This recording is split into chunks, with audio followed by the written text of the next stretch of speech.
On this episode of the Oklahoma Breakdown with Ikard and Lehman, presented by Riverwind Casino, we recap OU's loss to LSU. We also talk about a massive week for the future of OU football. We recap the best games of week 14 of college football, and we give you our winners and losers of the weekend. Please download and subscribe to the podcast, rate it 5 stars, and write us a good review. Follow the show on Twitter, Instagram, TikTok, and YouTube. Just search Oklahoma Breakdown on any of those, and you'll find us. All right. Our man Michael Hosty will kick this thing off. It's time for the Oklahoma Breakdown. It's a beautiful Sunday, December 1st, and you're listening to the Oklahoma Breakdown with Ikard and Lehman, presented by Riverwind Casino. Riverwind is Oklahoma City's premier casino experience, and there are so many reasons why Riverwind is consistently voted OKC's #1 casino, but it all starts with their amazing variety of gaming thrills and excitement. Riverwind's beautiful award-winning environment plays host to more than 2,800 of the latest electronic games with a huge selection of table games, including blackjack match roulette, and Teddy's favorite, craps. No matter what your game, Riverwind has it in spades and hearts. And to learn more about their gaming promotions and entertainment options in the month of December, all you got to do is visit riverwind.com. Riverwind Casino, good times, great rewards. What a great time for our website to be ready. Well, yeah, it's as good a time as any, I guess. Let's get it done. Let's wrap this thing up. okbreakdown.com. It's free. It's really just a spot for all of our stuff to be in one place. So go check it out. Shout out to Keaton and his team at Labyrinth for putting it together. Shout out to our man Austin Edson for doing some design work for it. That guy crushes it. I gotta say, it's a little higher class than what than how we operate. It makes us look good. It does. So go check it out. Let us know what you think. okbreakdown.com. Ted, do you want to talk about the game first, or do you want to talk about the future of Oklahoma football first? How do we want to do this? Your choice, man.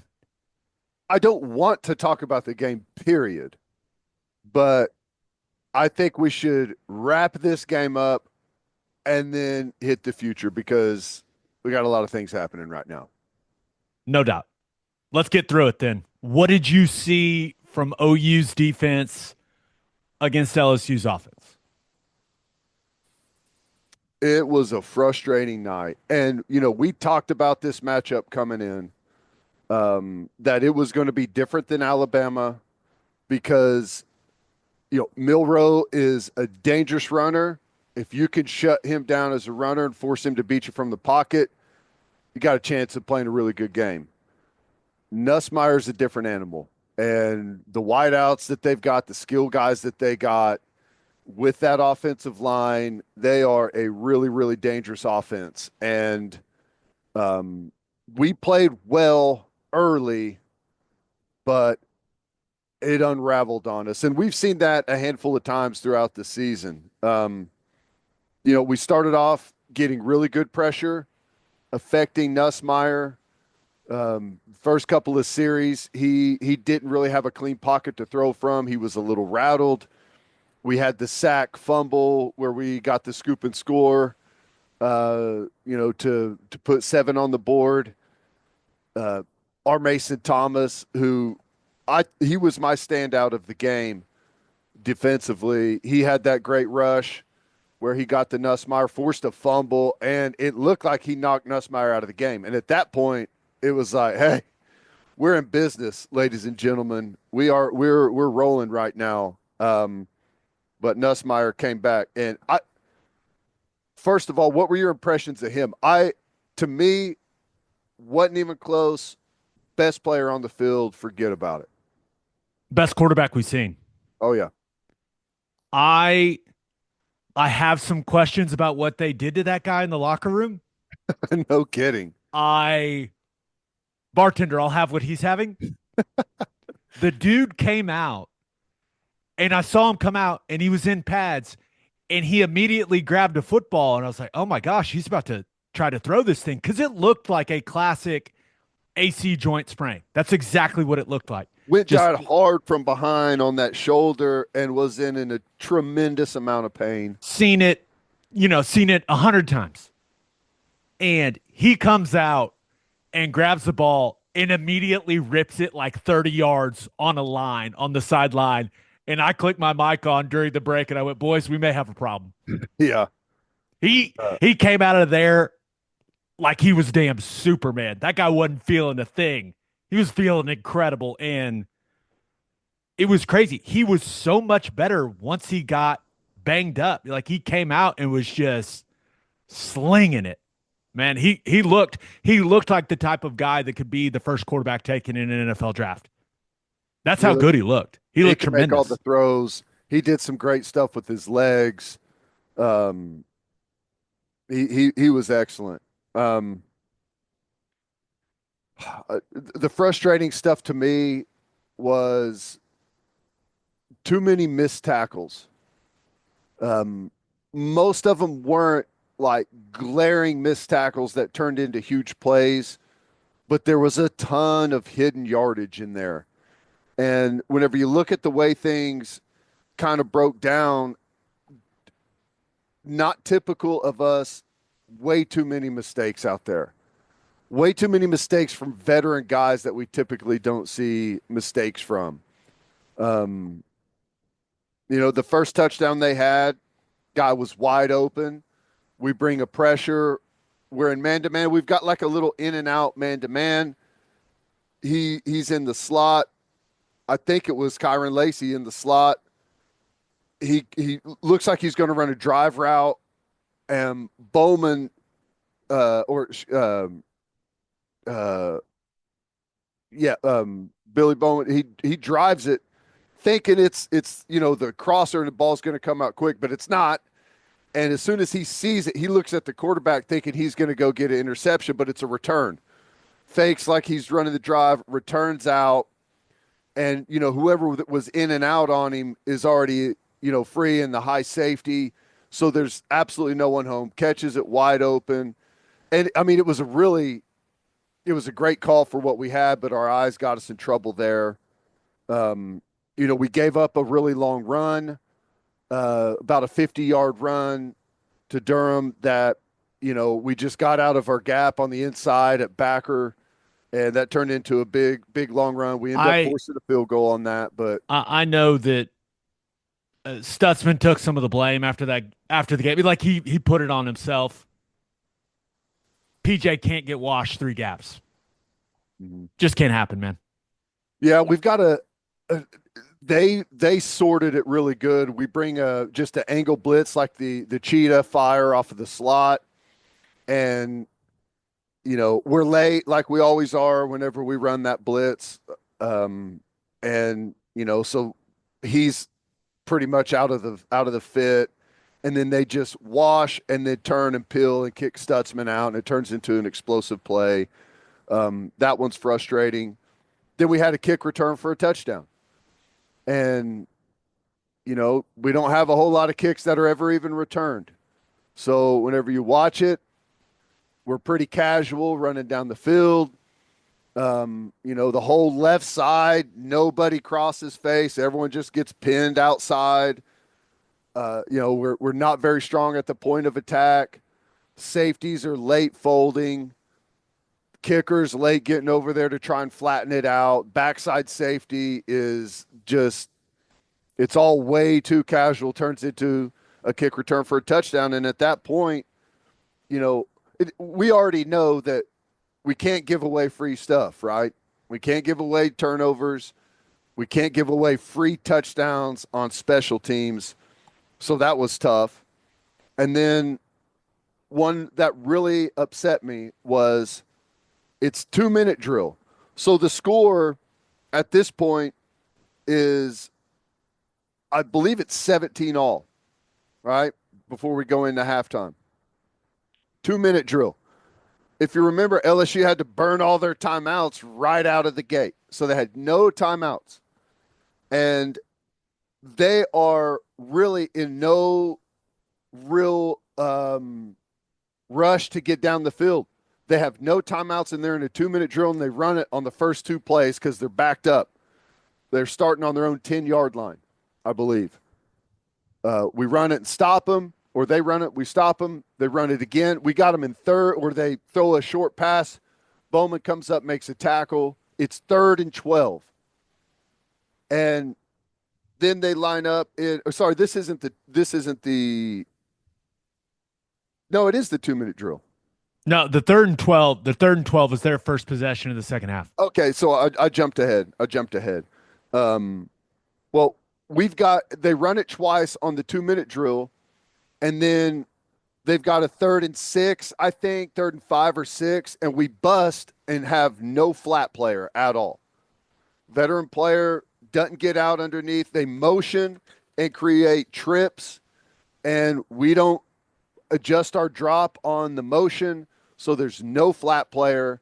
And they hit a first down on an out route, stop the clock, and all of a sudden they're in business.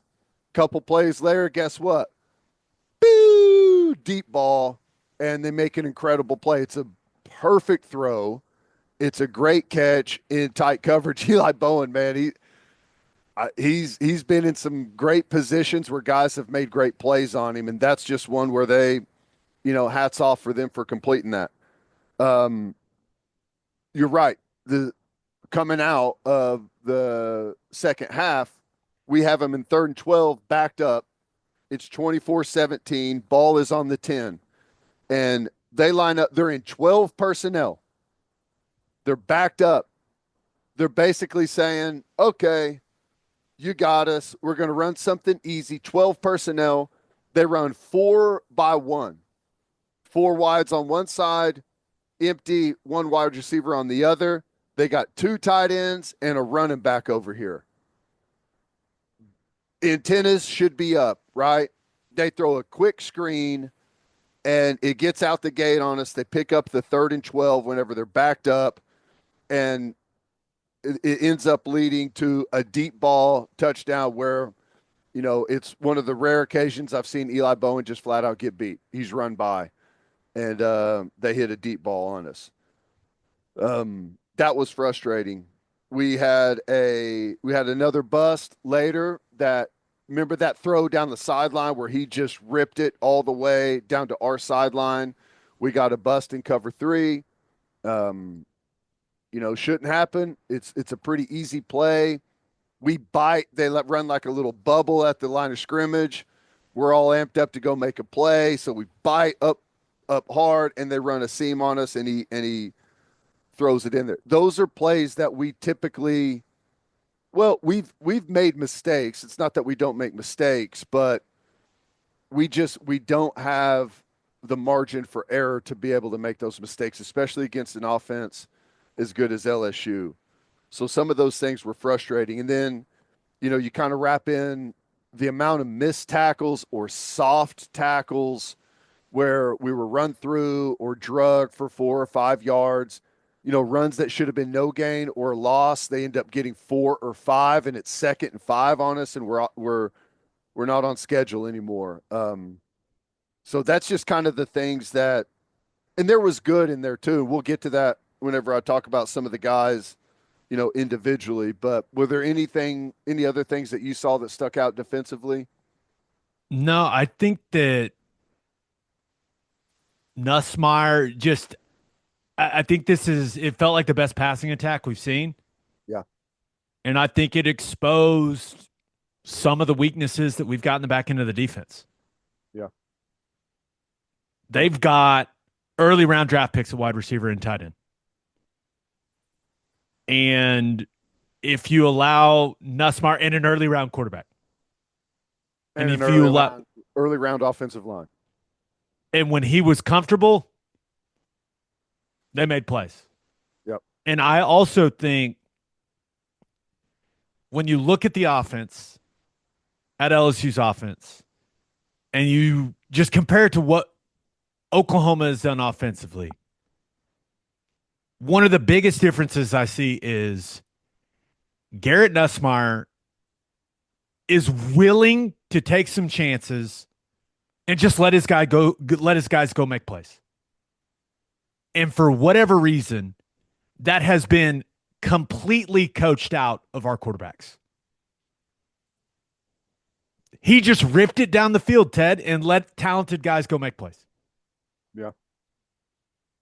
And some of that's understandable, right? Yeah. Because No, all well, of our guys like that are standing on the sideline watching. and I get that, but and we'll get to it when I talk about the offense, but There comes a the point where you got to do it. you got to give guys chances to just go make plays in one-on-one coverage. And Nussmeier gives his guys those chances. Mm-hmm. And well, we did it one time and Hester made a play. Yeah. He went and made a play. But that was the only time OU's offense did it. All right, back to what you saw from the defense before I get too fired up. Yeah. Some guys that I thought played well. R. Mason Thomas, I thought was really, really good. Now, we had a bust later, but that he overthrew it and they missed the route, so it didn't turn into anything. But we got all mixed up in a man to man, and I think R. Mason Thomas was supposed to have the tight end man to man. It's hard to figure out exactly what went wrong there, but they didn't end up cashing in on it. But the pass, he had the scoop and score, which was great. Great move by Grayson Holton. We had a game going, and he was a penetrator, and he just flat beat one of the interior guys. Got to the quarterback, forced the fumble. R. Mason Thomas scoops it up and goes and scores a touchdown. Put that ball away. Was worried that they were going to come from behind and knock it out, but that was awesome. He made a great play where they tried a screen. He's in his stance. He flies off the ball, and Campbell double sets on him and then lets him go, and he hits the brakes instantly. He doesn't continue to chase to the quarterback. Eyes getting big. Oh, I got a free run. Here's the sack. He hits the brakes instantly, turns, finds the running back, and they end up throwing the screen, and he slows it down enough to where we're able to come over and make a tackle for either a no gain or maybe a 1 yard gain. That was awesome. And then the sack where he forced the fumble and looked like he knocked Nussmeier out of the game. What, first sack Campbell's given up all season, right? And he's aligned right on the football. They call it credit card alignment, right? A credit card between your helmet and the football. He is a foot, maybe 14, 15 inches closer than where the rest of our defensive linemen are aligned. And great get off, incredibly quick first and second step. And he just runs around good, gets a good little knock off with the hands, runs a tight loop, comes around, knocks the ball out, gets the sack. I thought that was excellent. And he did some really good things in the run game. Great game by R. Mason Thomas. He got some eyeballs on him with that sack. No doubt about it. I do want to say, I get the sense that there's a lot of people, a lot of OU fans that look at it and go, oh my gosh, after some of the things he did in that game, could he be a first round pick? Is he going to leave? Is he going to come back? First round edge guys are mutants. Yeah. R. Mason Thomas is a really good football player. He does not have first round measurables. Right. He doesn't have the height, the length. I'm not saying he's not really good. He is. But when you compare the way that he's going to measure in test to edge players that go in the first round, it's a traits league, Ted. And OU needs to do, the collective needs to do what they need to do to make sure he's part of this team next season. And I think you apply that to Grayson Holton and Jaden Jackson as well. Yeah. I think there are going to be a lot of teams after those three guys. I mean, I'm just looking at the first round edge guys. The kid from UCLA, Latu, he went to Indianapolis, gigantic. Dallas Turner, 6'5". Jared Verse, we saw him at Florida State as an edge guy. Huge.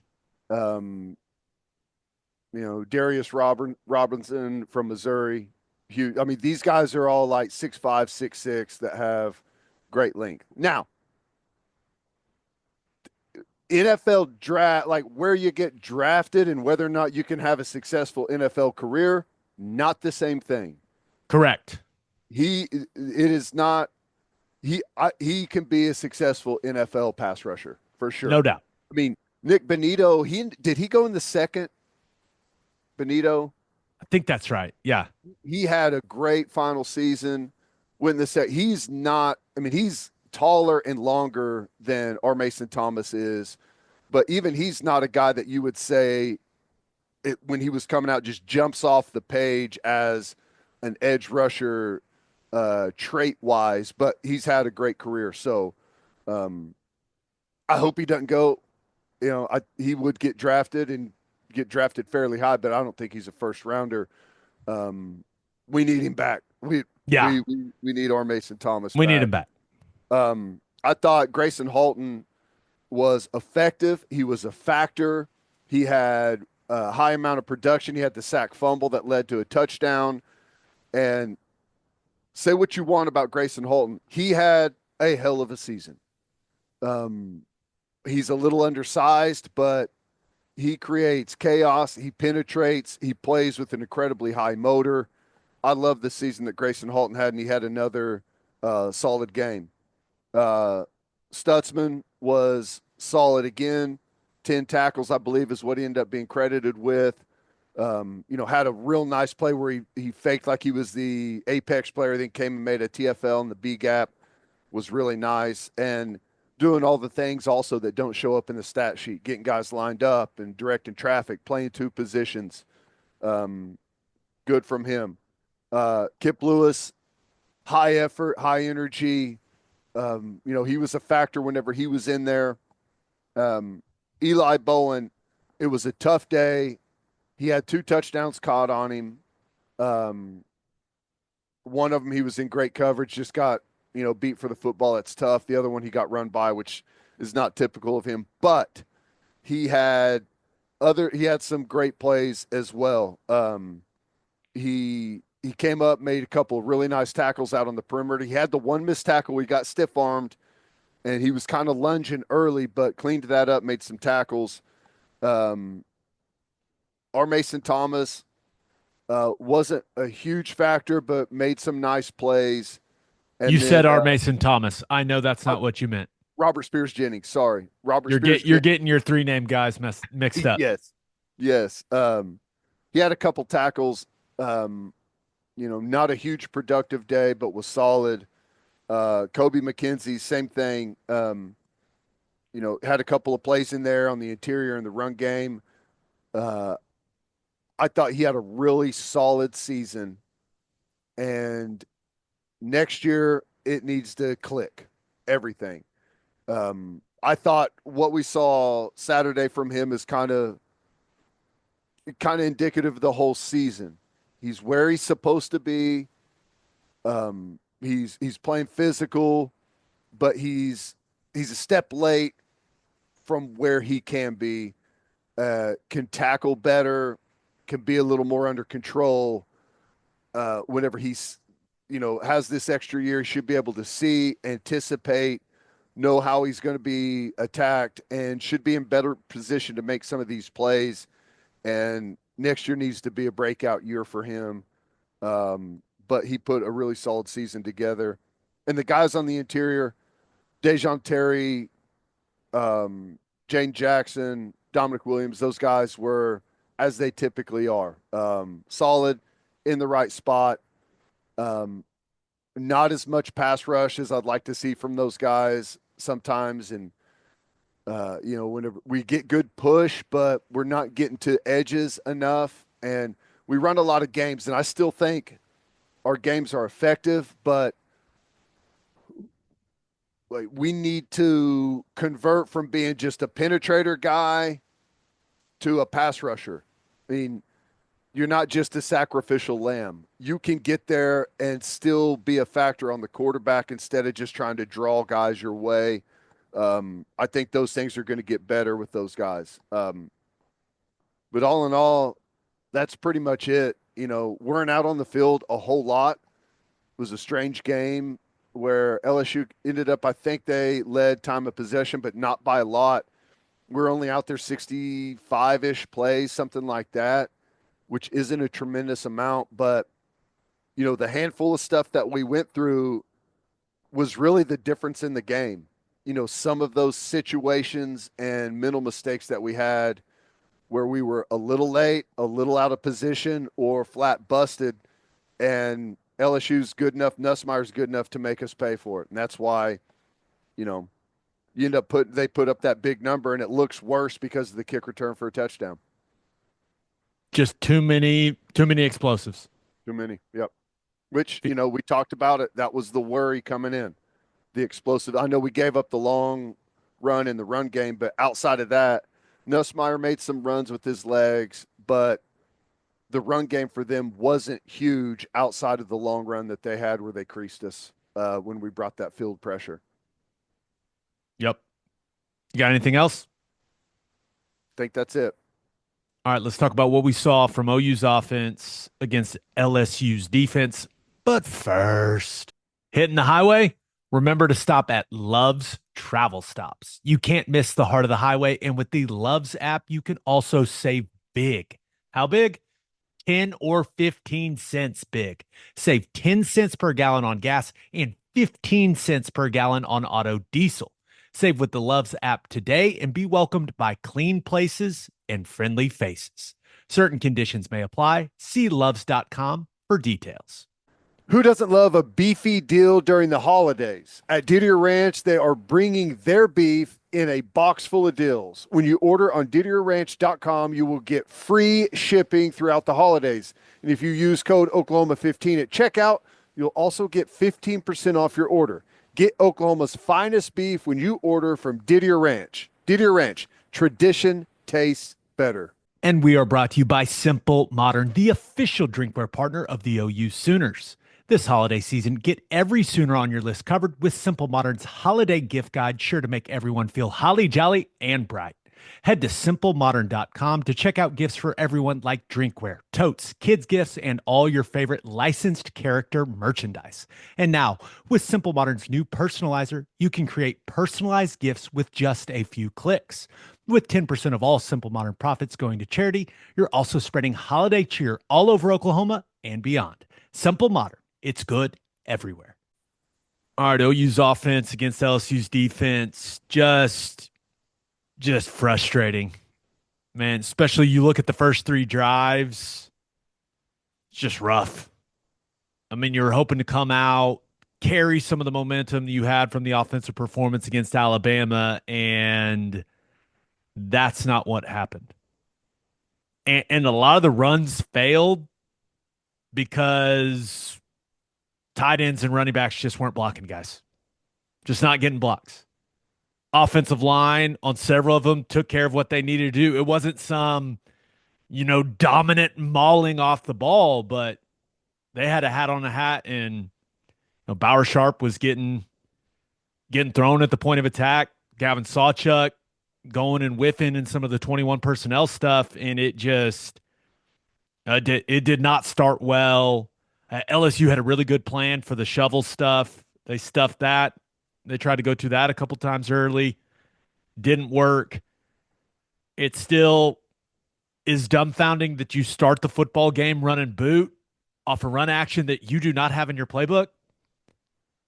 I find that strange, and there's a reason that LSU doesn't bite on boot at all. You don't run the outside zone action you're booting off of. You don't run it. Why would they buy it? But all in all, got to give credit to LSU because I saw a lot of people saying, why aren't we running the stuff that we ran against Alabama?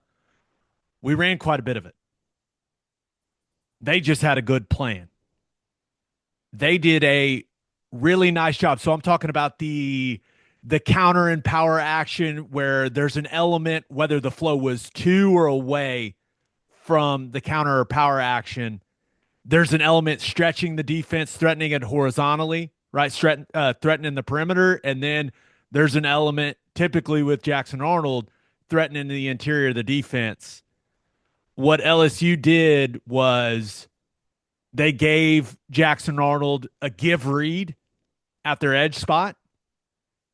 And then their linebackers completely abandoned their gaps and went and played the outside element, knowing that they were influencing what Jackson Arnold was seeing and what they were going to do, which is one of the reasons that I think you have to have traditional staples that you go to in the run game that you can lean on week in and week out. I talk about having carryover all the time.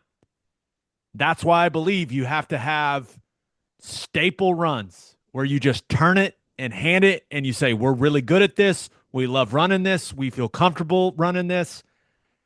And LSU throughout the game dictated what we did in the run game because of the reads that they were given Jackson Arnold at the edge spot.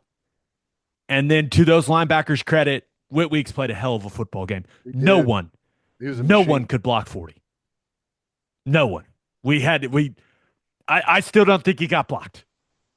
Guy was flying all over the place, seeing things clearly and making plays.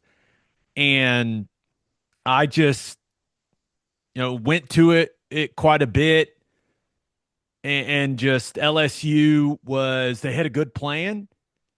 And they didn't really respect the inside run threat and a lot of those concepts that worked against Bama because they knew they were dictating what Jackson Arnold was going to do with the ball. It was a really good plan, and I really wish, and I know it was garbage time, but I really wish they would have gotten some of the stuff they ran on the last drive of the game quicker. Yeah. Regular zone read run game, they spread them out, just ran GT counter read into the light box, into a 6-man box where you're reading the edge defender and just handing it. Well, I remember during the broadcast you mentioned that, they should get to some traditional run stuff, and they ran split zone once and creased them. It's because I saw what LSU was doing. I saw what the plan was, and I just felt like the adjustment needed to be made quicker going, hey, they've got a really good plan for all this stuff, all the 21 personnel stuff, all the eye candy. They didn't care. They were going to make Jackson Arnold feel like he needed to hand the ball off and not respect the inside run element at all. And that's exactly what happened. It was a good plan. Yeah. It really was. But looking at the whole thing offensively, the limitations in the passing game are it's just rough, man. It's really, really rough. And there's a lot of reasons for it. It's clear the quarterback is not comfortable in a pocket. Eyes drop. It's never good when your most consistent offensive play is quarterback drops back, looks at first read, feels uncomfortable, and takes off scrambling. That was the most consistent thing that we did offensively. Yep. So we picked up most of our first downs. And on several of those, the pocket's fine. Mm-hmm. And there's a couple where, hey, you look down, there are guys open in the intermediate passing game. But, Jackson Arnold, he took off and he made some things happen with his legs, to his credit. Let's just hit the individual. The only other thing, I guess, is you got 45 seconds to go in the first half. You got 2 timeouts, and you just run split zone and take it to the half. It's 24-17 at that point. I don't know, man. Would I love to see him just take a shot down the field? Just see what happens. Yeah. I get that you don't feel great about your passing game, but you have to take some risks. And this offense, in my opinion, is just completely too risk averse. And when you don't take any risk, guys can't go make plays. Yeah. Like Zion Reagans. For the first time, I actually turned the film on and went, you know what? 81 looks pretty fast here. Yeah, I saw him. He was open down the middle a couple of times, and it's exactly what you're saying. Jackson had a hint of pressure and bailed and never got his eyes back downfield. Eyes dropped. They did. And I appreciate Jackson Arnold's toughness. The guy has put his body on the line these last couple weeks for his team. He did a nice job running the football. He did a nice job protecting the football again. Now, he almost had a fumble right there at the goal line, but he held on to it. He covered it up with that second hand and held on to it. But the passing game is just a struggle. And I get it. He doesn't have any wide receivers. He's got no playmakers. It's hard to have a bunch of confidence that the guys that he has out there on the field are going to go win and get open. But man, you gotta play the position. Mm-hmm. And I'm not talking about late when Spencer Brown was just getting destroyed and he needed to get out of there. Yeah. Like he had to get out of there. I'm talking about early in the game when the pocket was it perfect? No, but it's there. We saw Garrett Nussmeier stand in that pocket with things feeling like it was collapsing around him and deliver a couple strikes. That's playing quarterback at a high level. That's what it takes. And it was clear just Jackson's not comfortable. I don't know if he just doesn't trust it. Clearly, there's issues with the O line, there's issues at wide receiver, but you have to play the position, and part of playing the position is standing in there when things are collapsing around you and going through your progressions and delivering the football. And he's having a tough time with that, Ted. Let me ask you this, and maybe this isn't the time for it. We'll get to it, but what do you think about Jackson Arnold moving forward? I think you keep him around, but if I'm being real, you keep him around if he's willing to take a pay cut. And I know that sounds strange because we're talking about college football and it still feels a little weird to frame it that way, but that's just the truth, man. Going to have to compete. Also, Yeah. I have a new OC, so I can't imagine that anyone's going to be handed anything in the offseason. So, yeah. No, I mean, you are what you put on tape. And let's be real. His tape has not been good this season.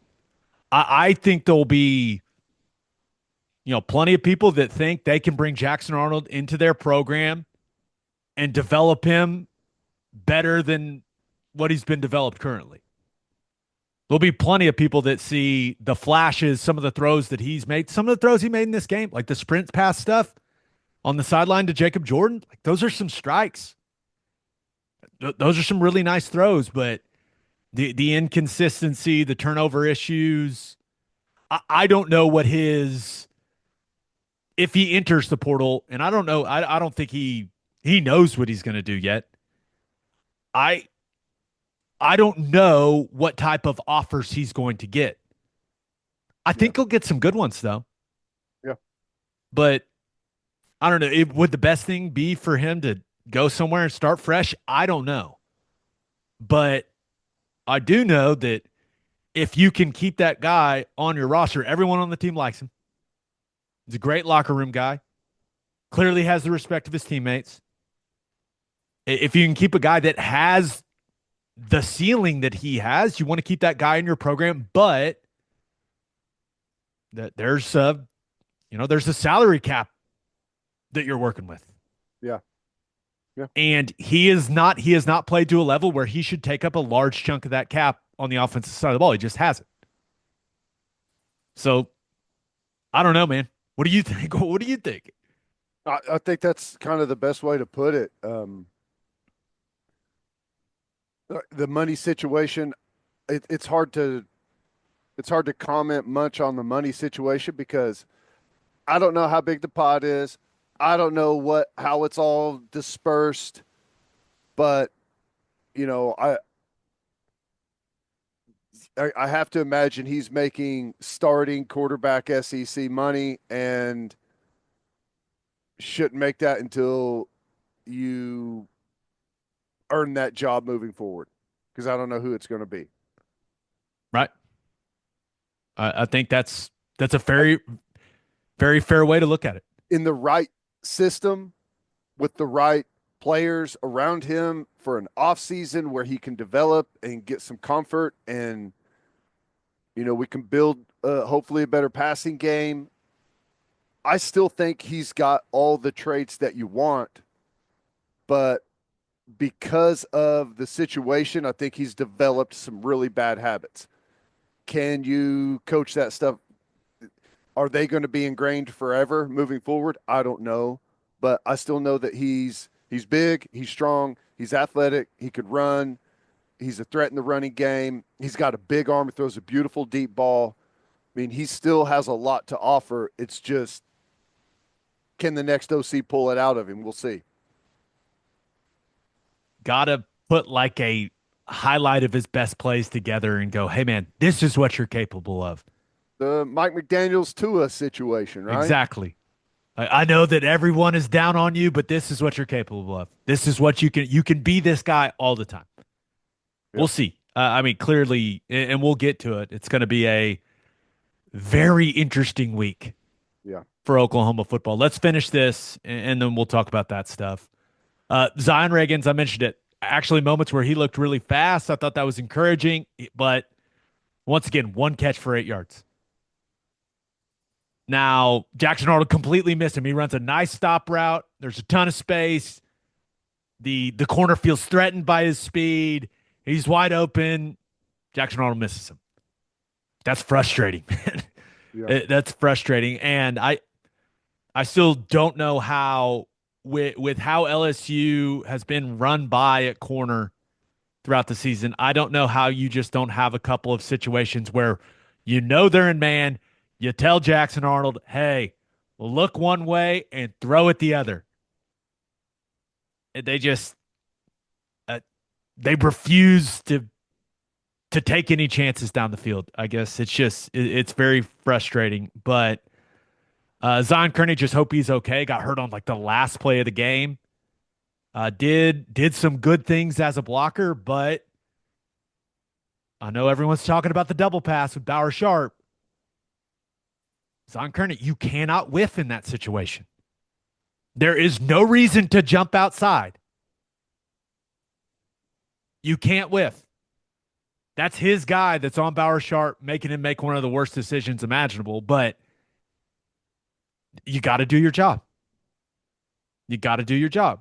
He jumps outside, guy beats him inside, goes and, forces Bauer Sharp to do what he did. Funny thing about that play, I've seen a lot of screenshots where the offensive line's laying on the ground, right? Mm-hmm.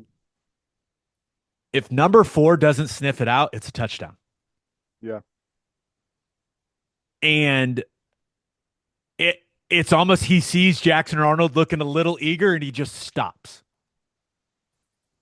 I think if Jackson Arnold just plays it off a little more for one more count, like that guy starts running to the football, and then you have 5 offensive linemen to block 1 corner for LSU, and it's a touchdown. Now, that being said, I was not a fan of the call in that moment in the game. Agree. It's a gotta-have-it drive. I think there's entirely too much risk in that call. I was not a fan of that call at all. But it was pretty close to being a good play, but it turns into, honestly, the play that may just define this season for Oklahoma. Yeah. Yeah, and I think, or at least offensively.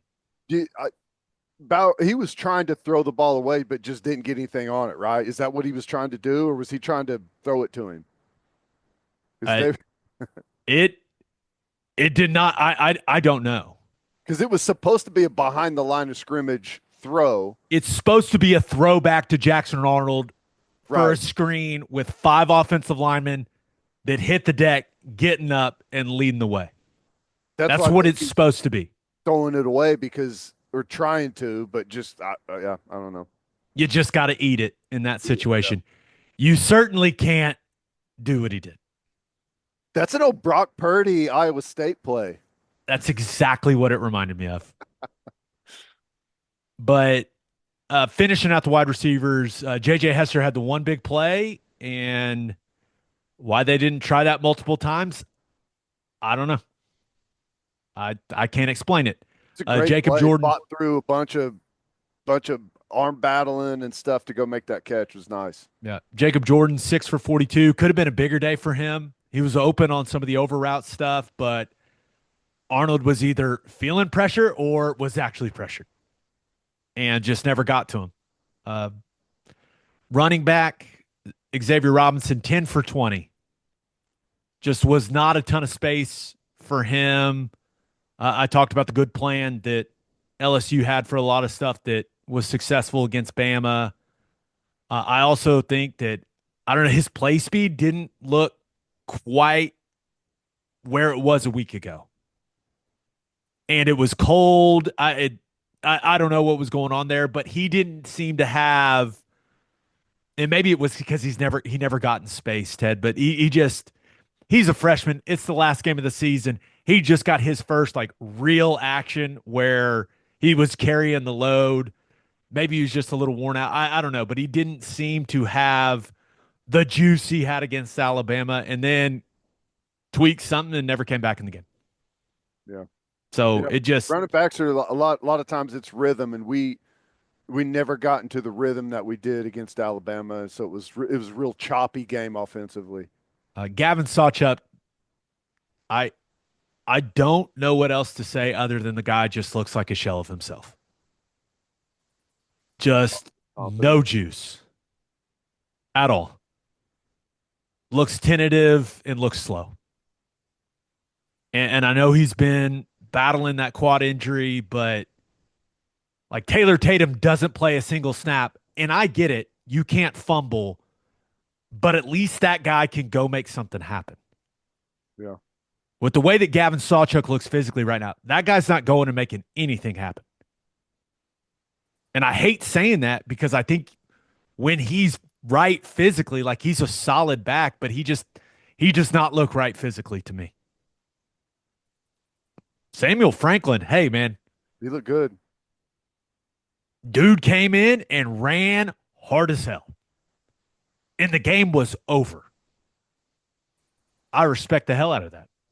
Yeah. And I know it was garbage time, but that is what playing the position with a sense of urgency looks like. Dude was flying around out there. Also in the return game, like spinning all over the place, fighting for every yard. I mean, I know, once again, I know it was garbage time, but hey, good stuff. Let's get to the tight end room. Oh boy. Very limited snaps for Jake Roberts, which I thought was interesting. But Bauer Sharp, just a rough one, man. Mm-hmm. Really, really struggled in the run game. He could not block number 4. It seemed like he lost every battle he had with that guy. And, you know, just a couple weeks ago, I thought they had done a nice job of taking him out of some of those situations, right? Where he's at the point of attack against edge players. But he was in several of those situations in this one, and it did not go well. He couldn't block Whit Weeks either. Yeah. So he struggled with edge guys. He struggled with backers. Clearly, the double pass decision was one that people are going to remember for a very long time. Just got to eat it. One thing also, it's frustrating to me.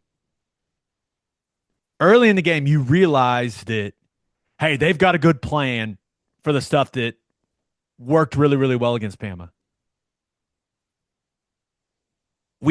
Zone insert was this team's best play. And we didn't see it once in this game. It's what Bauer Sharp it's what he's done best as a blocker.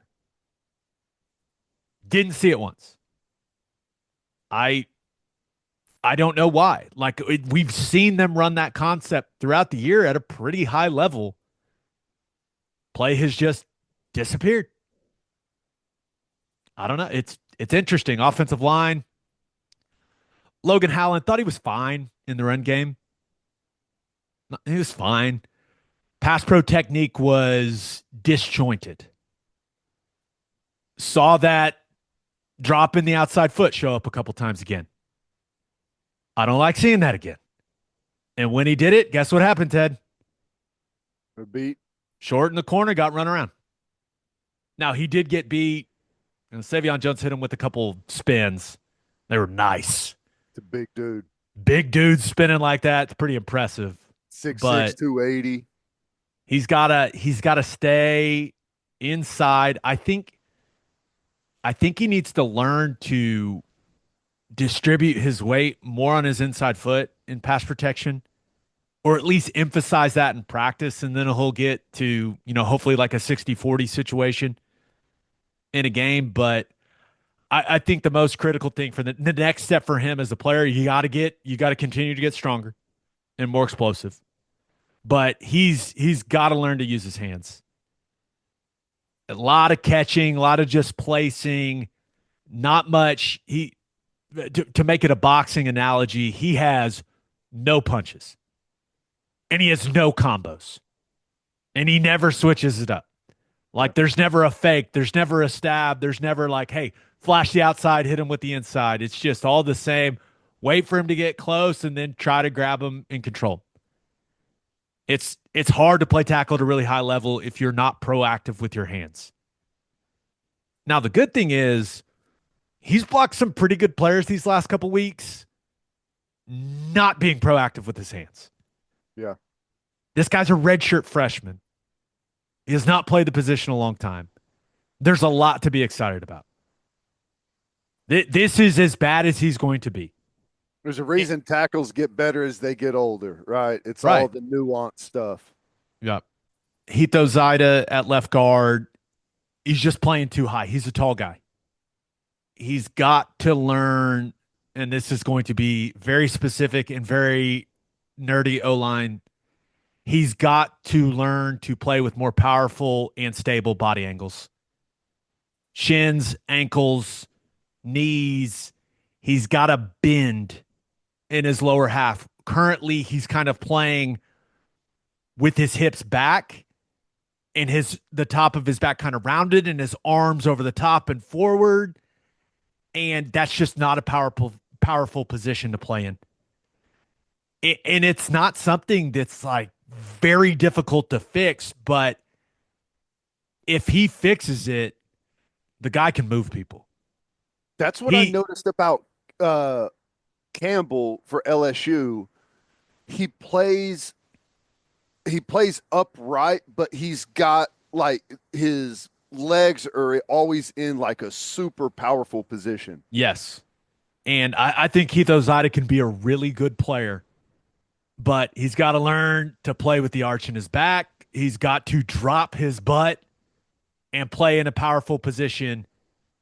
And I'm mainly talking about pass protection because he should be a better pass protector than he is. And it's all technique. It's all technique. He's a big, powerful dude, so there's no reason why he can't correct those things and be a really good player next year. He did some really good things as a puller in this game. Some physical collisions with their edge guys, and I like the way that he looked in some of those things. That's when he was at his most powerful, like in his most athletic positions, knowing, hey, I'm opening up and pulling and going, and I know that we're about to get it on. Mm-hmm. And he dropped his pads and got a little lower. He's got to play lower. If he does, and he just corrects a few of these technique things, the footwork has gotten better overall. It's calmed down. His eyes have gotten better. He just needs to play lower and to bend. He's not playing tackle anymore. He's a guard. You're on the inside. Everything needs to be lower. The pads need to lower. And if he does that, I think he's going to be just fine. Just fine. He has showed me he's a little more athletic than I thought he was over these last couple of weeks, the way that he's gotten out and moved as a puller. So I'm encouraged by that. Troy Everett thought he played a solid game. I think he's quick on Ozida, not to take too long, but is his future guard? Yes. Okay. Yes. I think he's one of those, yeah, he can be a decent tackle. This is my question. This is how I would frame it to Heath. Do you want to be rich or not? Because you can be really rich at guard. I know that guards don't make as much as tackles. I get it. But his ceiling at guard, I believe, is just much higher than it is at tackle. Just with the way that he moves and the way that he's built. Okay. He's a small tackle. He's an ideally sized NFL guard. Okay. That's just kind of how I view it. And if the technique comes, he should be good. Troy Everett thought he played a solid game. I I'm having a hard time saying that he's not our best lineman now. He's got some physical limitations when it comes to length, but he plays hard. He knows where he's going. I thought he was really solid in pass protection in this game.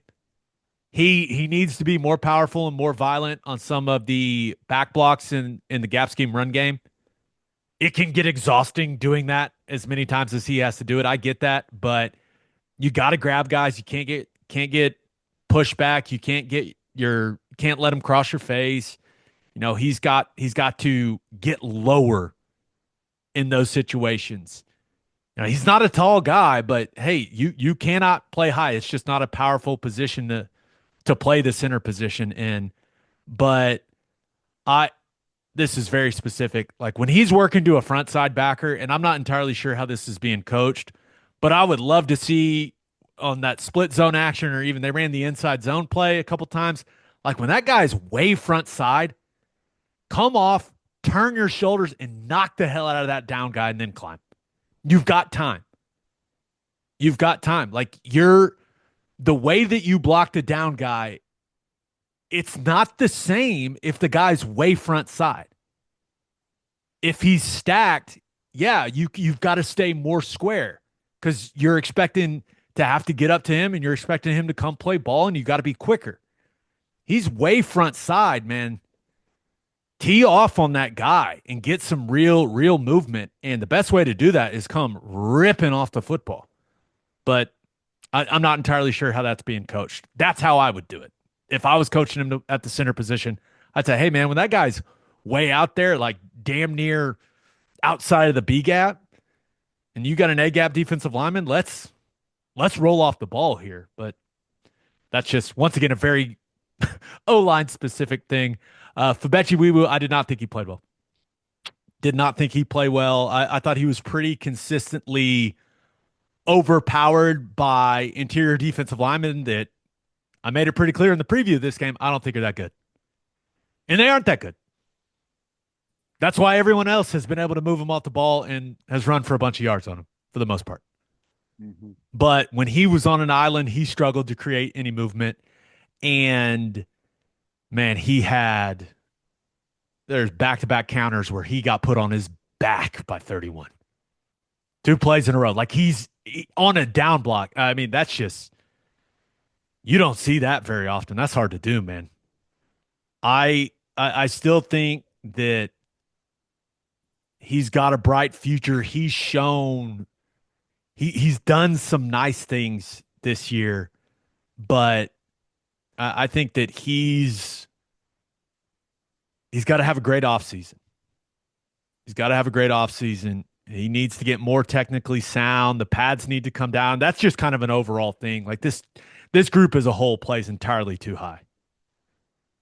I was surprised we didn't see Eddie Pierre Louis at all. Mm-hmm. We saw him against Bama, and I felt I was pretty honest about how he played against Bama. It wasn't great, but with the way that some of the stretches that we had in this game, I wouldn't have mind seeing him. Mm-hmm. Spencer Brown, all the limitations were on display, especially when they got in a big hole and you had to drop back and pass. When he was 1-on-1, it did not go well. And I appreciate how he's come out and battled these last couple weeks when his team has needed him, but he got edged. He got bulled. He couldn't hold up. It was tough to watch. Yeah. Yeah, I mean that's what we talked about. That's what was so good about the Alabama game, is be able to get that lead and lean on the running game, keep the defense off balance. When you're one-dimensional, man, football becomes very difficult. Anything else about what we saw from the offense before we kind of dive into what the future holds. I don't think so. The most important thing is these next. I expect the offensive coordinator situation to be resolved in the next 24 to 48 hours. Yeah. And I think, hey, if we get to Tuesday and there's still no announcement, then I think the fans could start panicking. Then something has gone wrong. Right. Or at least that's just basically how it's been explained to me. There's a But lot of moving parts out there right now. I mean, you're seeing coaches dropping like flies. So every time a new coach goes down, there's new variables added to the mix. no doubt about it. There's a domino effect to every change that takes place. I mean, Gus Malzahn leaves UCF. A lot of coaches are going to want that job. Yeah. How does that affect some of the candidates that OU is looking at? And I do think all the names that have been thrown out there, I think those are the candidates. I do believe they've kind of narrow it down to a top two. And I think they've identified their guy, but you got to work through all those details. And when the announcement's made, it's made. But once it's made, they got to hit the ground running. Yeah. Man. And we'll see what it means for the offensive staff as a whole. That's where some of the uncertainty lies. Like, you look at the current offensive staff, who's going to be retained. There are some tough decisions that are going to have to be made, Ted.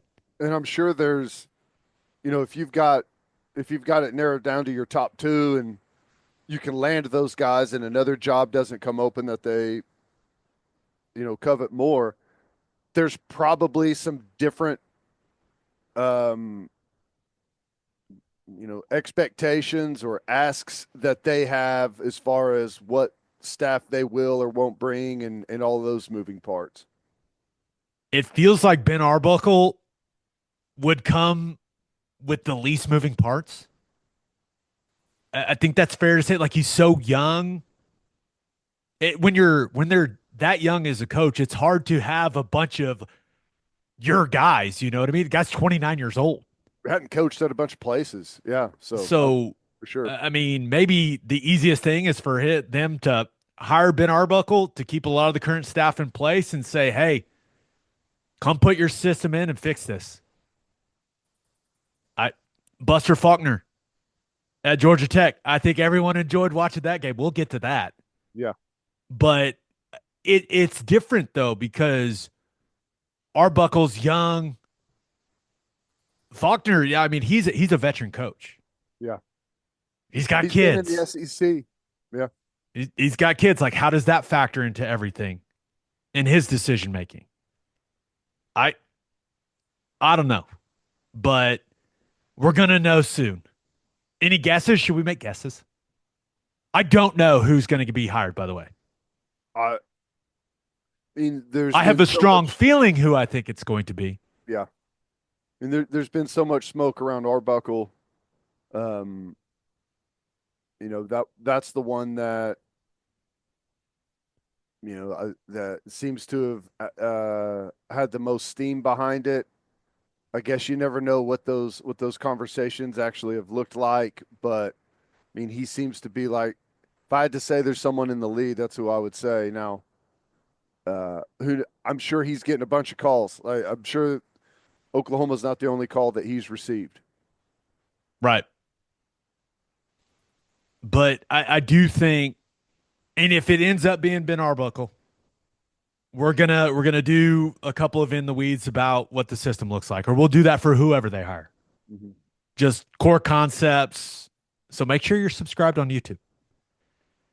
So we'll dive into that stuff and try to give you guys a good idea of what it looks like. But there are some. I've been watching his system a little bit. There's some similarities to a guy that scored a lot of points here a few years back. Yep. When you just look at the schematics of it. So, would it be the worst thing in the world? Don't think so. Is he young? Absolutely. We'll see. There are people that get paid a lot of money to make these decisions, and they have not asked us. Right. Right. I so along with the offensive coordinator news, clearly that's the most important. I do think just from some of the things that OU's been doing behind the scenes, I think there's a pretty significant just organizational change up coming for Oklahoma football. Yeah. And I don't think this is any indictment on Brent Venables or anybody on the staff. I think this is something you're going to see throughout college football. You just saw Stanford announce it with Andrew Luck, like and The what that's model going to has look like. changed for college football. The model, that's the best way to put it. The model has completely changed. The sport has changed. And I think the way that you have to run your program, run your organization now, you got to run it like an NFL team. It wasn't very long ago that college football was, you had your head coach, you had your position coaches, you had a handful of GAs and student assistants, and maybe an analyst or two, a recruiting wing, and that was it. That ain't the case anymore. Go look at go look at an NFL team's website and look at the front office page and look at how many people are in the front office. You've got your scouting people, your marketing people, you've got all this different stuff, right? I think that's what college football programs are about to look like. Yep. Where you've got a team president, you've got a GM.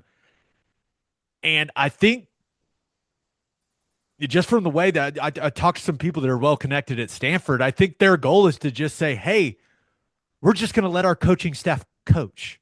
Let the football guys do the football stuff. Let everyone else do the things that they're specialized in. Yeah. Hey, there's going to be someone that handles the roster, just like in the NFL. Now, the coaches will have input. This is just how the Stanford thing was explained to me. It's like an NFL team. Hey, there's a group of people that make the personnel decisions.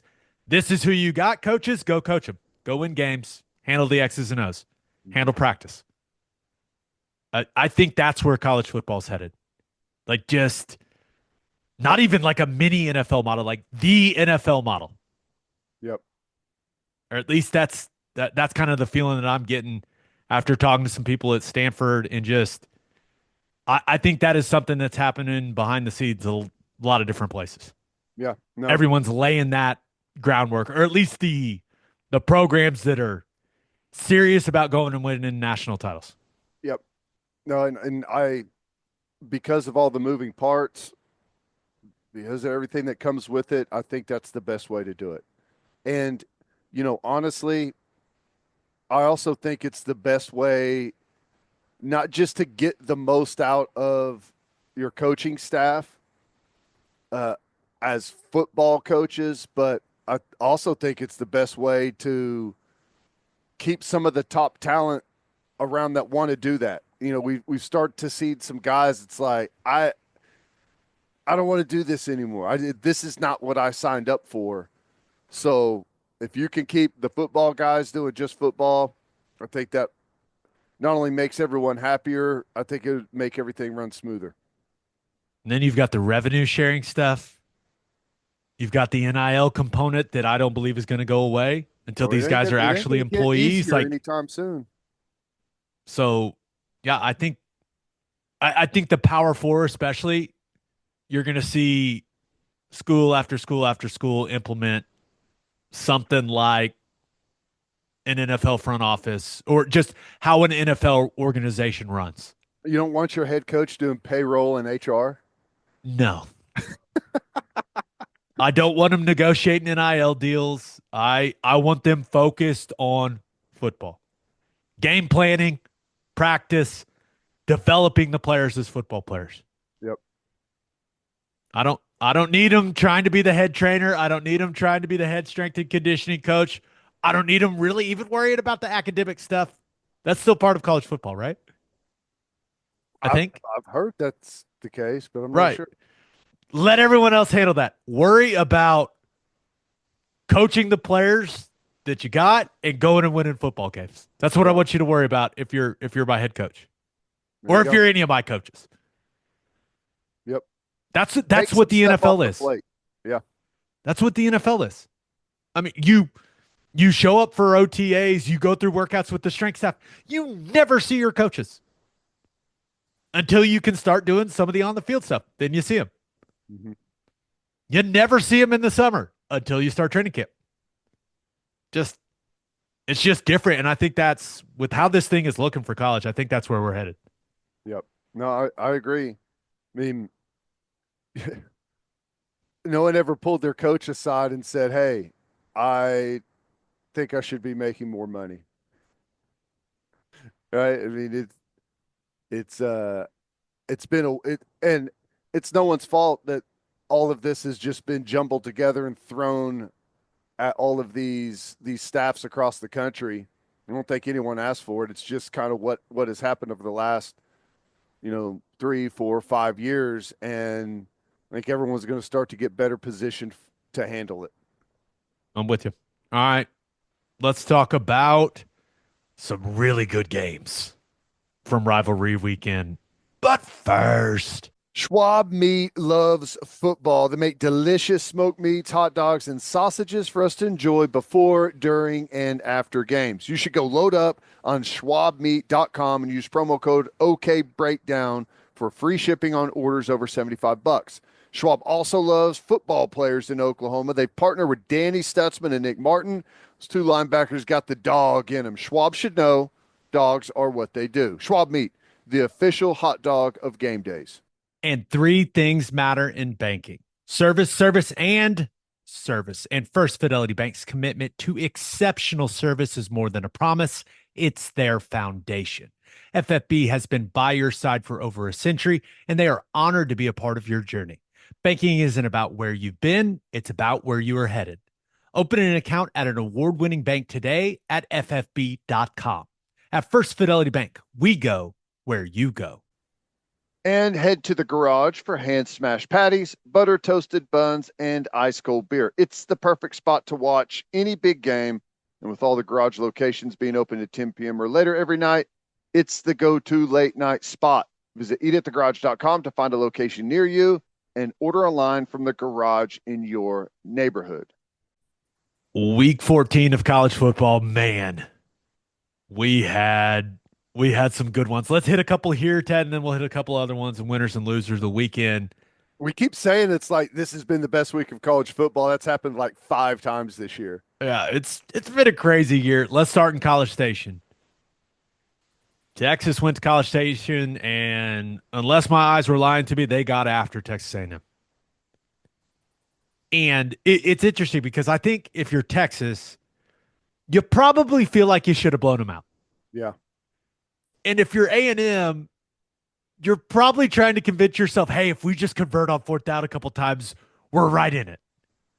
But as I watched the game, the entire game this morning, it's pretty clear Texas was the better team by a pretty significant margin.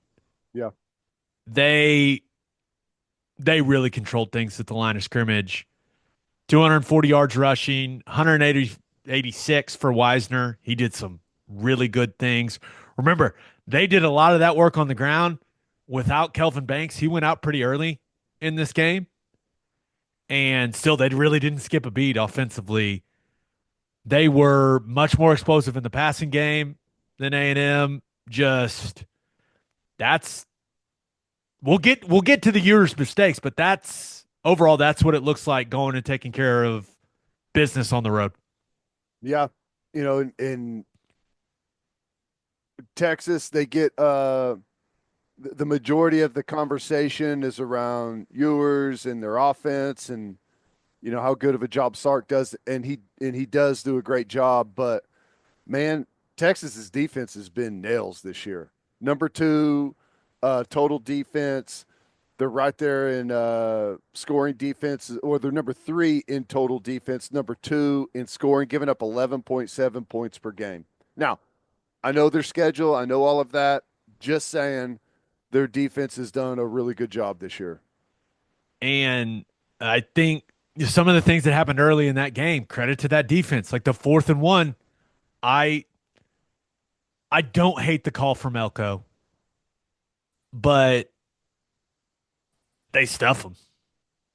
I mean, is the game, does it play out completely differently if you kick the field goal there? I don't know. But Texas defense stuffed them in that situation, and then Marcel Reed makes a bad mistake. That's a bad interception. That's what pressure in a game like this, that's what it'll do to a young quarterback. But what'd you think of the way that Ewers played? Because it's another performance where you just go, I don't know, man. He on one hand, like the touchdown throw that Jaden blew, just a beautiful throw. Mm-hmm. Right at the pylon, couldn't be better. Puts him up 14-0. He got a little loose in that first half. That ankle started feeling okay, I guess, going down the sideline. But in the second half, when it felt like they were going to deliver an absolute knockout blow, he kind of just feels pressure and flings it out to the flat, and Will Lee takes it to the house, makes it 17-7, gives Yeah. them some life. I mean, my opinion of Quinn Ewers has never really changed. I don't think he whenever everything is perfect and he's clean, he has great touch and is really accurate, throws a really nice deep ball, but I don't consider him a great playmaker. And whenever he's under pressure, he makes a lot of critical mistakes, and he is not, and all because of all of those things, the red zone, it just makes all of his flaws stand out. The ball's got to be quicker. Everything's got to be sharper, more powerful as a quarterback, more decisive. You got to be able to make plays, and I think that's where he struggles.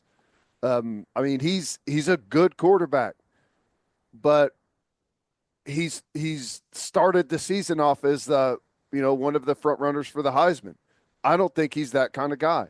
Solid quarterback. Not hating on him at all.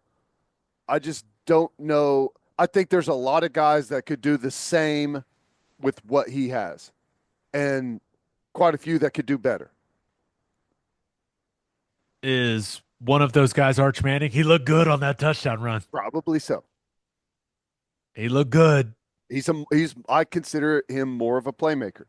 I in So he has that interception, which not great, but it looked like Texas, hey, okay, we're unfazed. We're going right down the field again. We're going to deliver the knockout blow this time. And then Ewers fumbles inside the 10.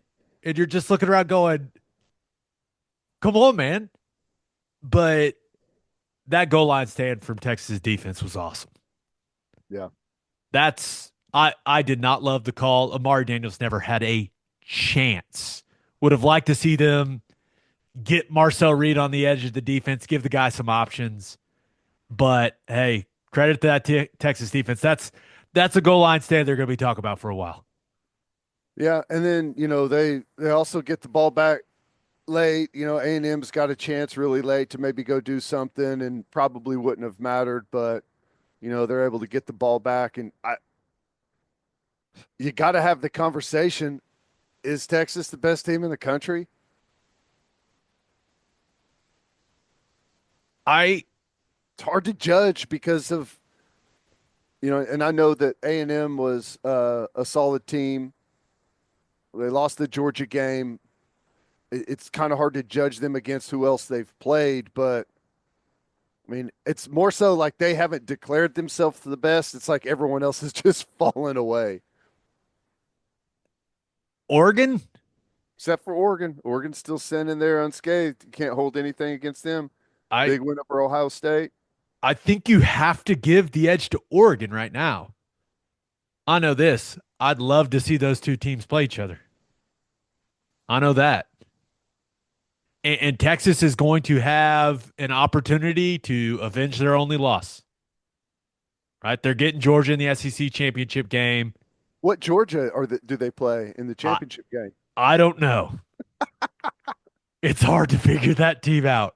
I'm not sure. I got a feeling Texas is going to be ultra motivated for that rematch, but what is Banks' status going to be for that game? I think that's significant for them. What type of decisions does Ewers make in that game? Is he under pressure? Are they able to protect him? I don't know. Georgia's probably going to be favored, right? I think they have to be, With but the way that first matchup went. yeah, I imagine it's probably going to be pretty close, 3.5 maybe. Ooh, Texas is a 2.5 point favorite. We were wrong. How about that? Ooh. Yeah, what have you done for me lately? I guess the performance against Georgia Tech is caught a bunch of people's eye. We'll get to that in winners and losers. But just a really solid win for Texas. Steve Sarkisian got his players away from the logo. Well done, Sark. A lot of logo discussion this weekend. My goodness. I mean, we going to make it through the weekend without it now being against NCAA rules to take a flag to the opponent's 50-yard No, line? I think that rule's coming quick. Like you'll get fined or something. Yeah. But It was weird though. I mean, I know there was a lot of rivalry games, but this isn't the first year where there's been a lot of rivalry games. Most of them ended in some type of fight. I kind of love it. Does that make I me a bad person? I don't mind it. No. Speaking of rivalries, Clemson, South Carolina. Gamecocks go on the road and win it 17-14. Before we get to how much of a stud LaNorris Sellers is, Whew. Cade Klubnik, you're at the 18-yard line, man. You're already in comfortable field goal range. The one thing you can't do is put the ball in harm's way unnecessarily. He leaves the pocket. He then throws it behind Maffa. Knight makes an awesome play, dives, catches the ball before it hits the ground. Interception, game over. Mm. It felt just what a brutal mistake in that situation for Cade Klubnik. That was, I felt for South Carolina fans, or I felt for Clemson fans at that point. That was tough because at that point, if you're a Clemson fan, you're going, "Hey, does he rip one in the end zone and we win this thing?" Yeah. And instead of that, heartbreak. I mean, just a wild ending to that one where Clemson was in pretty solid control. Forced that interception late. But South Carolina's defense showed up, forced a punt. They go down, kick that field goal. It's 14-10 and force another 3-and-out, back-to-back 3-and-outs. And how about the 9 plays, 75-yard drive to go take the lead? LaNorris Sellers is a complete stud. He made some mistakes, Yeah, but even with the mistakes, he's the reason they won the football game. no doubt. Just the things that he did with his legs. The dude was a magician in this game. Yeah. His two touchdown runs were awesome. The first one, he jukes like 3 guys in the backfield and then weaves all the way around the field and like dives for the pylon. That was sick. So hard to bring down. He is the skinniest looking 245 pounds I've ever seen. He he doesn't look that big to me, but it's a gigantic quarterback. The thighs are substantial. Let's be Yeah. real. Yeah. He's But I mean, the game-winning run was great. But if you were watching this game, the Houdini act he pulled on the first drive was unbelievable. That was it. He ended up fumbling on that drive, and they got no points. But I didn't care. I was like, what he just did was incredible. he is going to be I mean, he's got to be on the favorites list for Heisman next year, right? Well, I don't know if you saw Shane Beamer in the post-game interview. He said he should win the Heisman this year. Maybe our guy Shane needs to relax a little bit. He was fired up. That's a big win. I get it.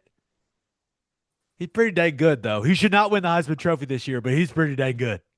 Yeah, it's gonna. I mean, I know what he's saying, but no one else is going to think that. But it's a good way to start getting him on everyone's radar for next year. It's it's pretty hard to go on the road in a rivalry game and turn it over as many times as they did, especially turnovers that took points off the board for South Carolina, Mhm. and to walk out with a win. And Clemson, I mean, you can say what you want about the ACC schedule, but they don't lose at home very often. No. So and despite the loss, it's going to be such a weird feeling for Clemson. Everything's still in front of you because Miami loses. They blow a huge lead to Syracuse. And hey, would you look at that? We're in the ACC championship game against SMU, and you win, and you're in. And You got to buy. you're not only you'll have a bye, and you've got every opportunity to go and win it all. I don't think Clemson is capable of doing that, but that's got to be such a weird feeling.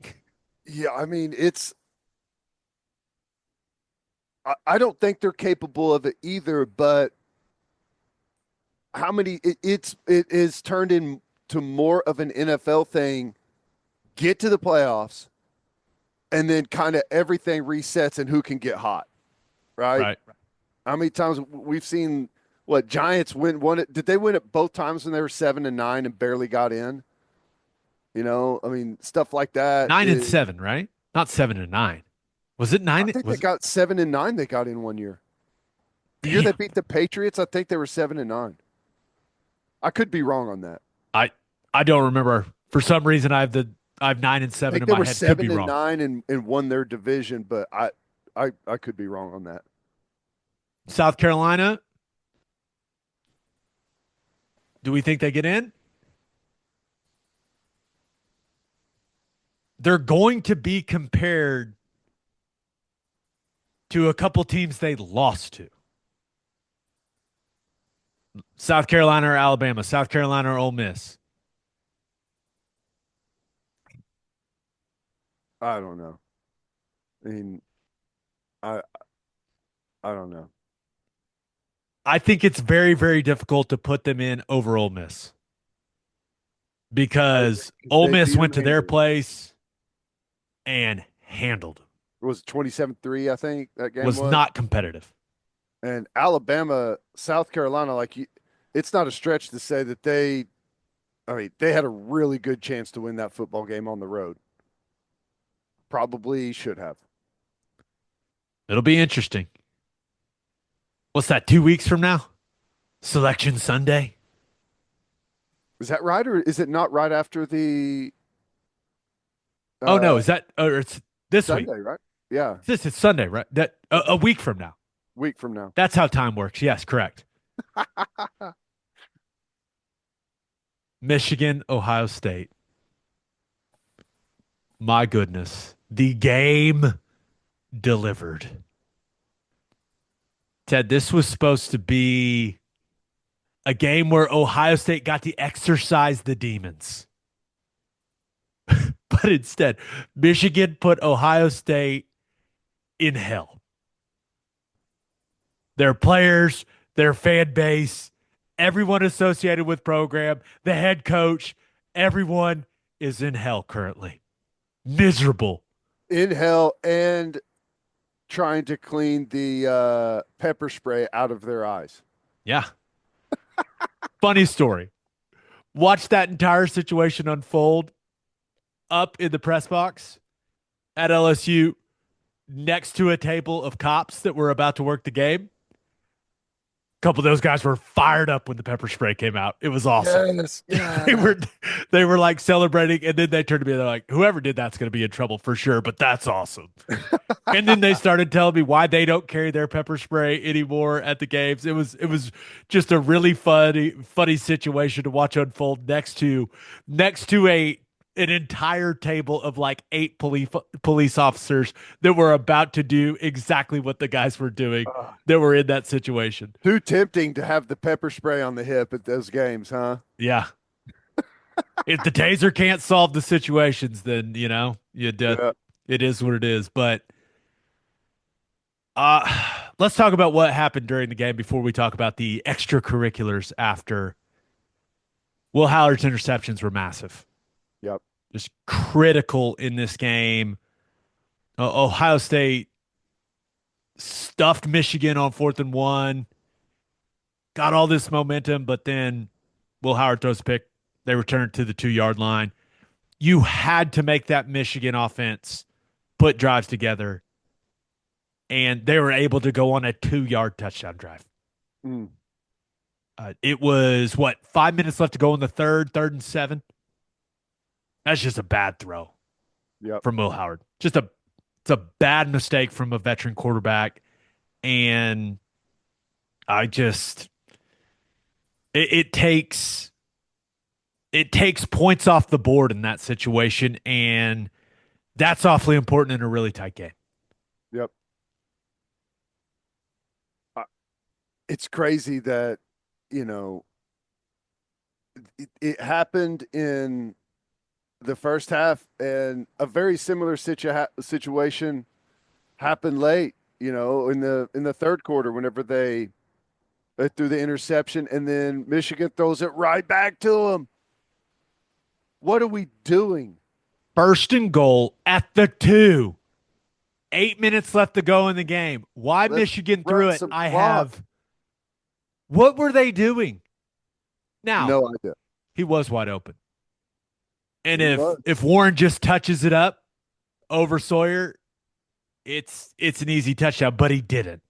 No, he hit him in the face mask with the football. Correct. Good job by Sawyer, though, backing out. If it's 1st and goal, run. You should try and take 3.5 minutes to score from there. The 12 on the field for Ohio State coming out of the timeout. Is it weird that I just felt so bad for Ryan Day in that moment? No, I mean, I just it just I had no horse in the race. I didn't care who won this game. And he tries to call the second timeout in a row. Can't do that anymore. You got 12 on the field. Just unbelievable for that to happen in that moment. Unbelievable. I wanted Michigan to win, and I kind of felt bad about it. It's just, oh my gosh, I cannot imagine, because I was watching it. I was watching on TVs where I didn't have the sound on, and I wonder what the atmosphere inside that stadium was like. Because It it's always good to be at home until it's not good to be at home. I think is that thing. It was clear that it was going to be a 4-quarter game that came down to the last couple of possessions. I have to assume the nervousness of the crowd was evident. Yeah, There was it was probably probably a, a a factor. pucker factor for Yeah, everyone involved on Ohio State's side. it's crazy. I mean, 13-10, and I don't have any data on this. Maybe we need to talk to our guy Bill Connolly. But am I crazy in thinking that this year college football has been way lower scoring than the previous 15 years of college football that we've had? Maybe it's just a lot of the big games. I don't know. Well, I'll hit up Bill, see if he can provide us with any numerical data on that. But why why did Ohio State not throw it around? Was Were they trying to prove that they were tough? I don't. You look at the game overall.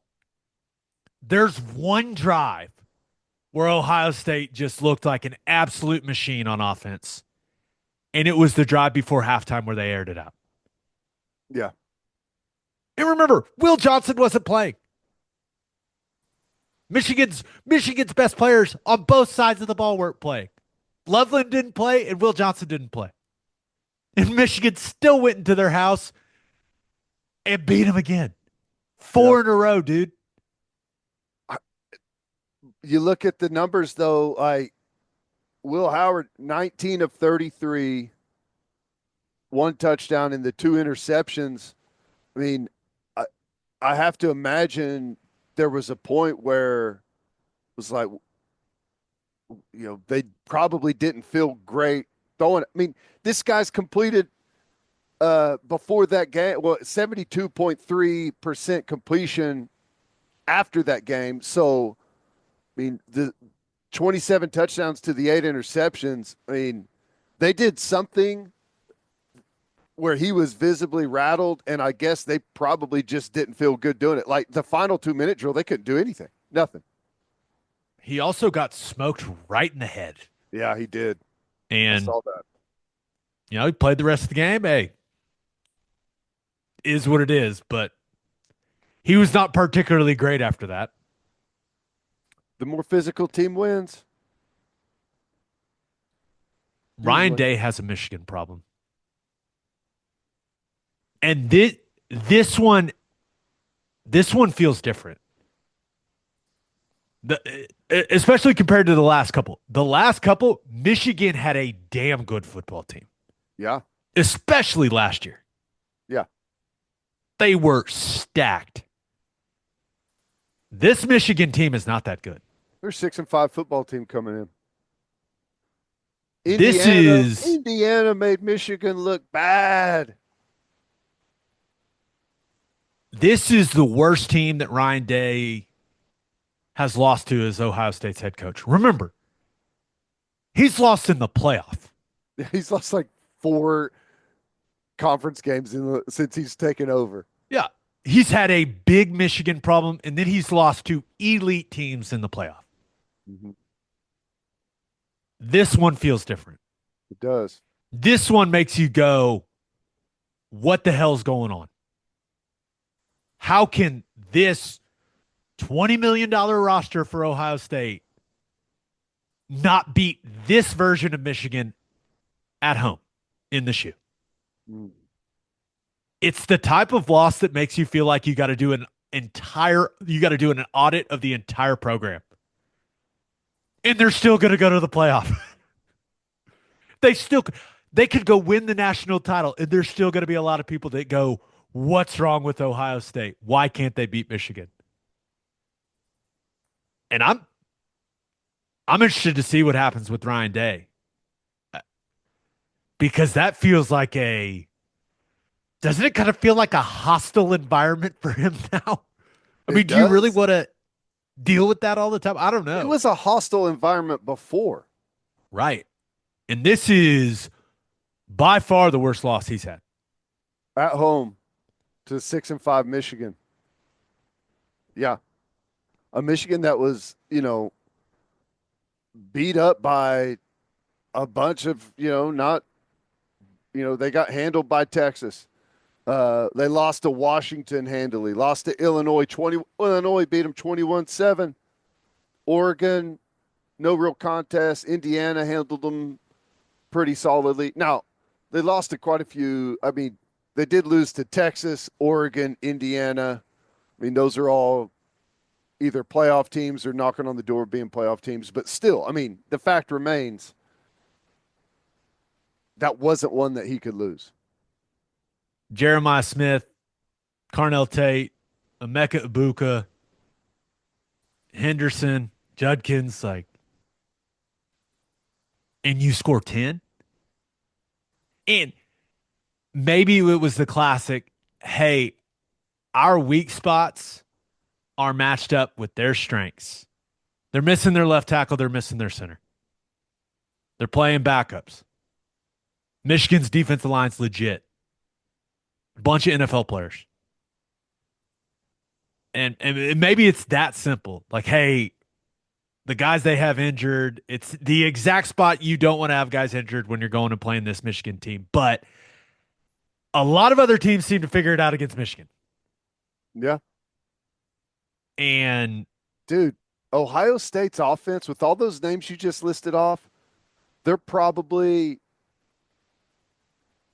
they're probably close to 30th in total offense. I it's interesting. We spent a ton of time in this game. We have to talk about the situation afterwards. Yes.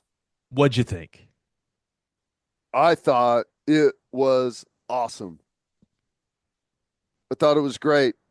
Um, if you're Michigan, it's a rivalry. You just beat your rival in their house when, probably an endless amount of trash talked. I mean, uh the whole signal scandal a year ago, all of that, payback, whatever, and then you go beat them in their house. Yeah, go plant the flag. But if you're Ohio State, you can't allow Michigan to plant their flag at your 50-yard line. You responded the way they should. I mean, I really don't have much of a problem either way. Now, you can't start ripping helmets off and throwing punches and trying to kill one another out there, but let's be honest. I is That's not even close to the worst thing that we've seen in football. It was a big game with a big audience, and a lot of people saw that at the end. I mean, it's not becoming of teams like that, but I mean, for me, I thought it was great entertainment. I respect the Ohio State guys that went and fought them. And I understand a ton of people saw that and went, you had 4 quarters to fight them and to prevent them from doing this. That's easy to say unless you're in the moment. Yeah. You're pissed off. You've just lost your fourth in a row to your rival. You're embarrassed. And then they go and try and do that. It is a lose-lose situation for the Ohio State guys because you go and do what they did, and people say, you got to lose with class. You should have beat them in the game. You should have won it on the field, and this wouldn't have happened. And that's true. But if you don't go do it, what do people say, Ted? How could they let this Oh happen to yeah, our logo? How of could they course. let this happen on our field? We lost the game, and then they don't have any pride. That's what it would be. Right. It would say, look at all these soft guys. No wonder we didn't win the game. They can't even protect the logo. They let people plant flags on our field. That's exactly what it would be if they would have done nothing. Yeah. I got no problem. I got no problem with what those guys did. I think it's hilarious that they try to plant a flag on field turf. Yeah. Well, Baker did the same. Um, There's a big difference. All the Ohio State guys were off the field. they were gone. Yeah. They were gone. That's the people kept bringing that up. It's like, no, it's very different. It wasn't like directly after the game. There was a long buildup to Baker doing what he did. But if Ohio State's guys wouldn't have done that, then everyone would be clowning them. So it was a no-win situation for Ohio State there. And Right. Ted, not to speak for, I just ask you, I feel like you and I would have done the same thing the Ohio State guys did. I hope so. I hope so. I mean, that's what you're supposed to do. But like, I I get kind of annoyed at everyone just like freaking out like it's the worst thing that has ever happened. It reminds me of the uh one of the baddest dudes of all time. Do you ever see the picture of when Matt Millen punched the other? I don't know if he was a coach or an assistant or what he was, punched him out there on the field. It's like probably my favorite picture ever. Like, so let's not act like this is like the worst thing we've ever seen. This is football, right? I mean, come on. Throwing hands a little bit.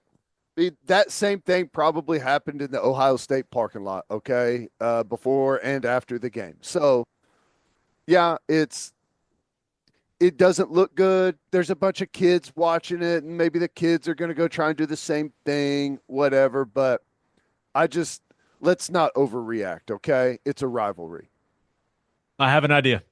okay?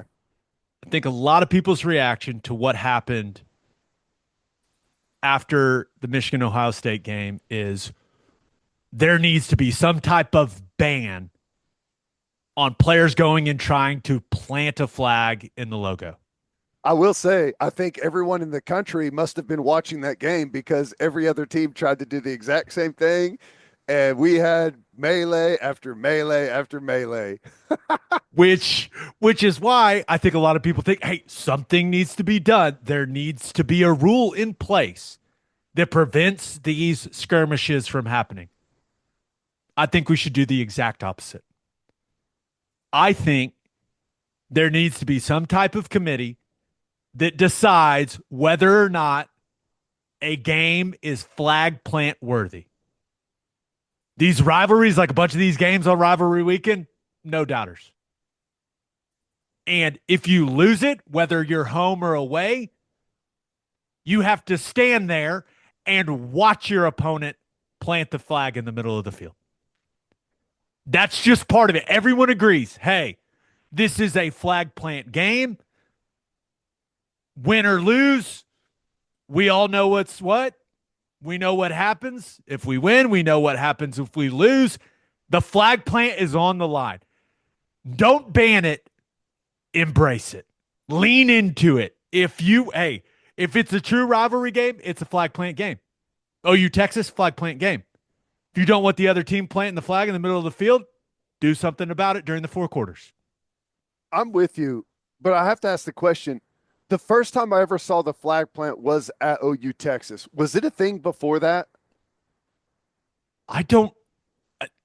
I remember seeing it every year at OU Texas. It was certainly a part of, every single one I played in. Yeah. I don't remember it being a thing anywhere else until Baker did it at Ohio State. But maybe we're in our OU bubble. Let's be That's real. right. No, I don't know. That's why I'm asking the question if you knew anything. I like your rule because I was just going to say my rule is don't lose to your rival at home if you don't want their flag planted on your 50-yard line. Fair enough. But I think if we all could just agree, hey, this is a flag plant game. Okay. If you don't want it to happen, win the game. If you lose the game, you got to watch. You got to watch them plant the flag. You got to stand there and watch. The entire team, the entire coaching staff. You have to watch it. You have to line up like in an orderly fashion, like you're singing the damn alma mater, but you have watching to sing your the opponent. alma mater while you watch it. Oh, you have to sing the opponent's alma mater while they plant the flag in the middle of the field. Yes. It's college football. Let's not regulate. I mean, it's the thing that we love about it is like stuff like this happens. We want it to mean as much to the players as it does to us. Let's not take that out of it. Don't take the passion out of it. That's my hope anyways. I'm with you. All right, let's finish up with our winners and losers of the weekend. But first, Insurica's launched a new digital agency introducing Insurica Direct. Whether you're in Oklahoma or anywhere across the U.S., they've got you covered. From small business insurance and health insurance for your employees to insurance for individuals like home, auto, and even Medicare supplements. Insurica Direct's got it all. Start your journey today at insuricadirect.com. Remember, at Insurica, we specialize in you. and head to opolisclothing.com for our podcast merchandise and the best OU gear out there. That's OPOLIS clothing.com and use promo code TED, TED for 10% off. That's opolisclothing.com. Promo code TED for 10% off. Buttery soft and 10% off. As always, Ted, kick us off. Who do you have as your winner of the weekend? Well, I thought about going with Arizona State. Win and you're in. And they won. They went and handled Arizona like nothing. Even their mascot beat the hell out of Arizona's mascot. Did you see that video? It was incredible. And then they threw a touchdown right behind it, all kind of at the same time. That was crazy. Arizona State, dude, you want to talk about being hot. That is a red hot football team right now. Arizona State's 10-2 and playing for the Big 12 title. Wow. I mean, wow. The credit to Kenny Dillingham and those players. What a season. I've never understood why that program wasn't good. I trained in Tempe for the combine. I walked around that campus and went, how are you guys, like, how do you not have players? How are you not good? It has never made sense to me. Now they've got their guy. And they've got a quarterback in Levitt, and Scatterbo is that dude. He is so fun to watch. And they destroyed Arizona. That thing was, it was over. A couple of drives in the game, it was obvious. Hey, they're about to beat the hell out of them. This thing's over. Yep. Right out of the gate. And, you know, it's interesting. You got a Pac-12 team that's got a chance to win the Big 12. Pac-12 teams got a chance to win the Big 10. Big 12 teams got a chance to win the SEC. An American team has a chance to win the ACC. It's crazy, right, how all of this has unfolded, but it's what we want. But I had to settle on Tennessee. Scary football game. This is kind of they're sitting in a great spot, right? Beat Vanderbilt, and you're into the playoff most likely as a 2-loss team. But this ain't the Vanderbilt maybe you thought it was in the offseason whenever you're looking at your schedule. So a scary one going on the road. And, you know, it was back and forth early. Tennessee looked pretty good, but, you know, Vanderbilt scored or took the lead 17-10, and then Tennessee tied it up 17-17 all, and then scored a touchdown right before half to take the lead, and they never really looked back. Came out and scored one again to start the second half and pretty much distanced themselves from Vanderbilt. That's an impressive win, going to beating a good football team in a pressure situation. It was an absolutely disastrous start for Tennessee. Mm-hmm. Vanderbilt returns the opening kickoff for a touchdown. Then I think it was the second play that they ran offensively. Yep. Dylan Sampson fumbles. Yep. They go punch it in. 14-0 in the blink of an eye. Bam. And everyone was going, here we go again, because it was very similar to how Bama went and got beat by Vandy. Remember the pick six early, and then Vandy got all the momentum, but to Tennessee's credit, they didn't freak out. They chipped away. The defense buckled down and made things really difficult on Diego Pavia. Vandy just couldn't find much. Well, they went down offensively. They went down 14-0, and let's see, Tennessee scored 36 unanswered. Or no, that's not right, because they kicked a field goal in there. It was 36-3 during that stretch. So that's a big win by Tennessee, and even though they, you know, kind of messed around for a big portion of the season and were wobbly, they closed it out in big fashion. That's a nice win for them. I think if you're a Tennessee fan, first of all, this thing feels wide open. Yeah. Oregon's undefeated. There's no doubt about it. But it doesn't feel like any team's just going to have a stranglehold on this playoff. And their defense has been one of the best defenses in college football. And it does feel like Nico Iamaleava is starting to play his best ball at the right time. Like some of the throws he had against Vandy, you just go, that's what it looks like. Yep. That's what I thought he was going to be. I mean, he had the interception, but he was ripping it at points in this game.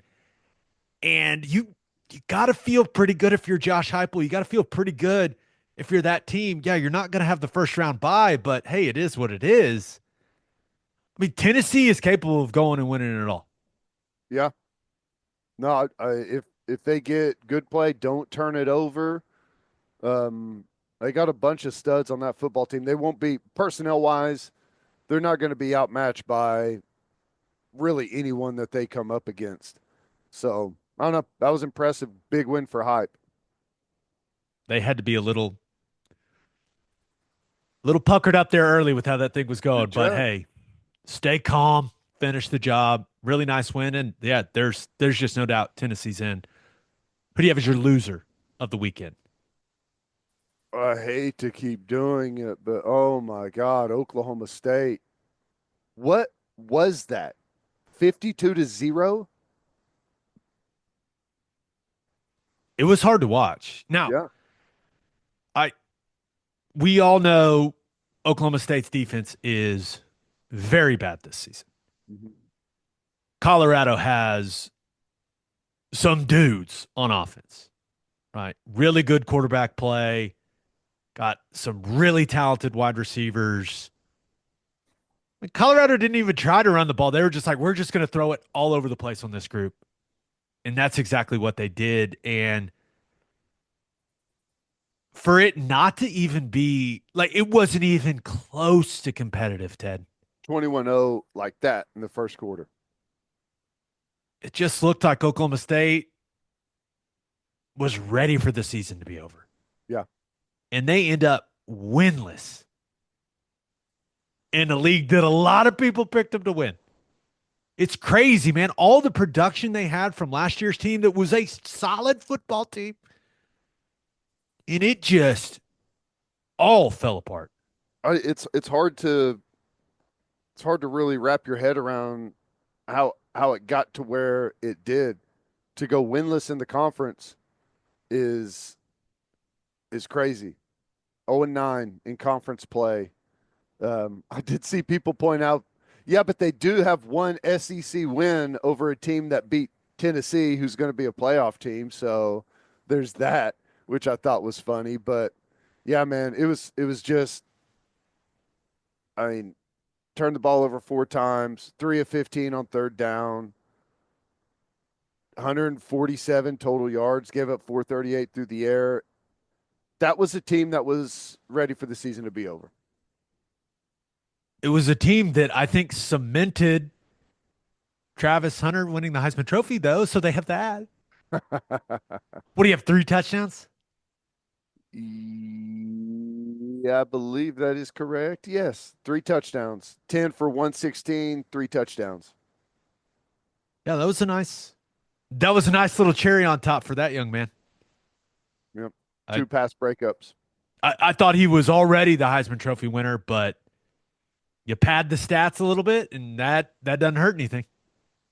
Man, pretty wild.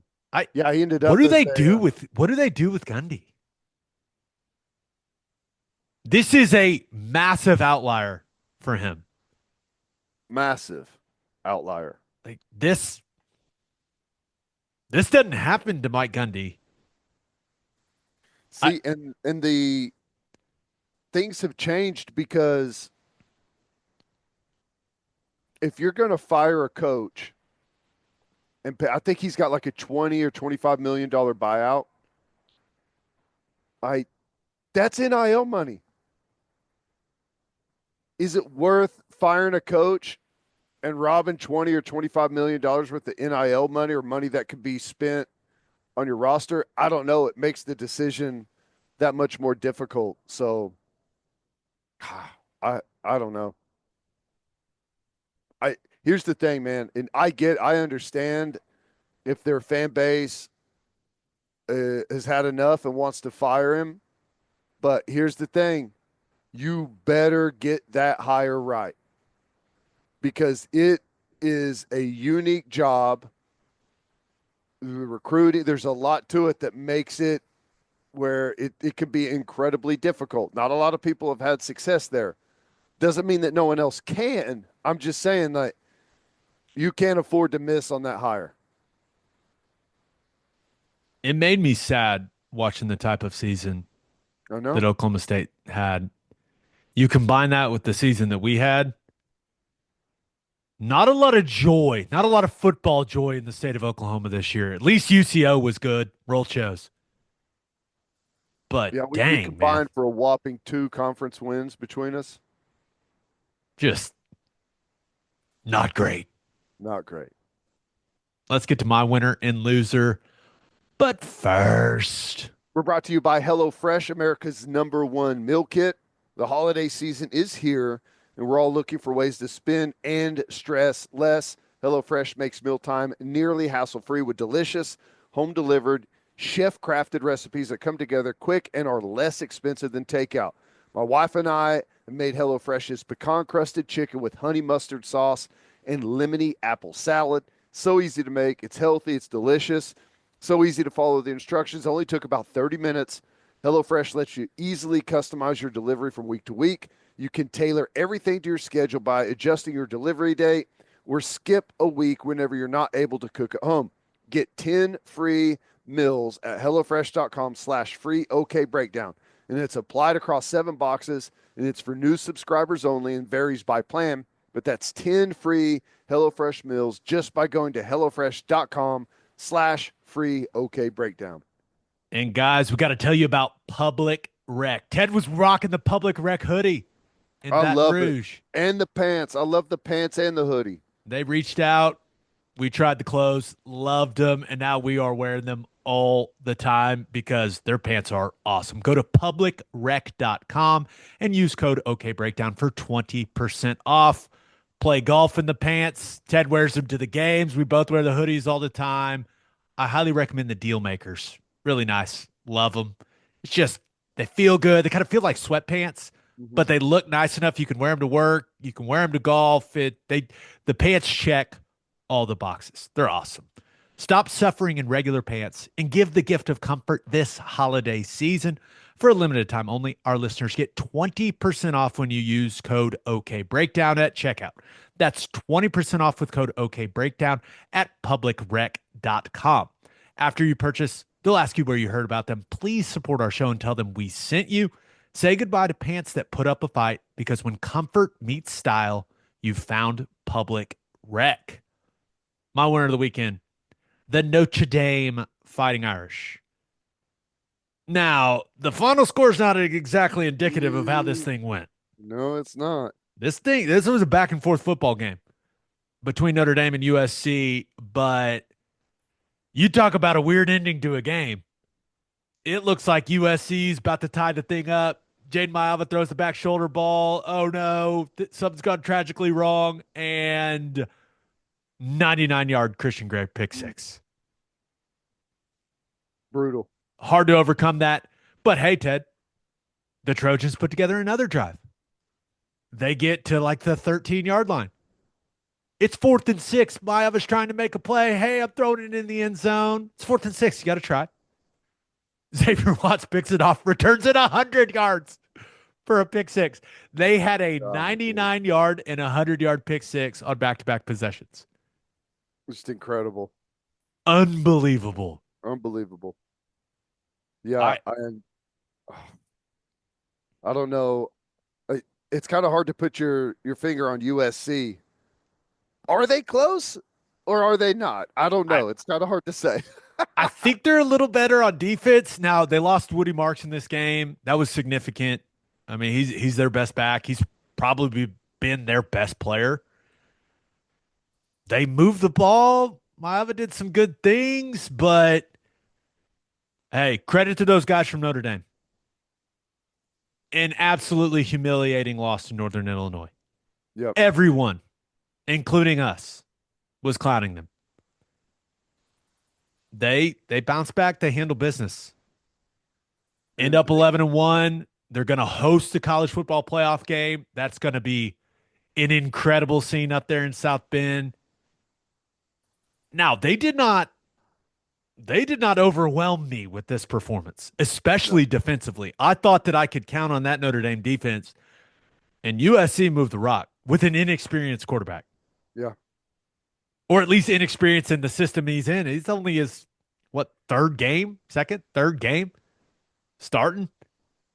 But I, I think Notre Dame is.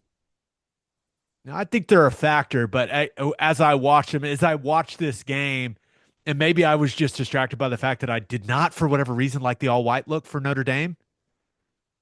Maybe that is skewing my view of them as an overall team. I don't know why. I just looked at the jersey like it's not doing it for me. I'm not sure why, but I don't think they're a team that's capable of making any serious noise in the college football playoff. But they're in. They're I, in, I'm, and this is I'm what they with you. signed up for. Hey, be an 11-1 team, and you'll host a playoff game most years. That's exactly what's happening. You know what's funny?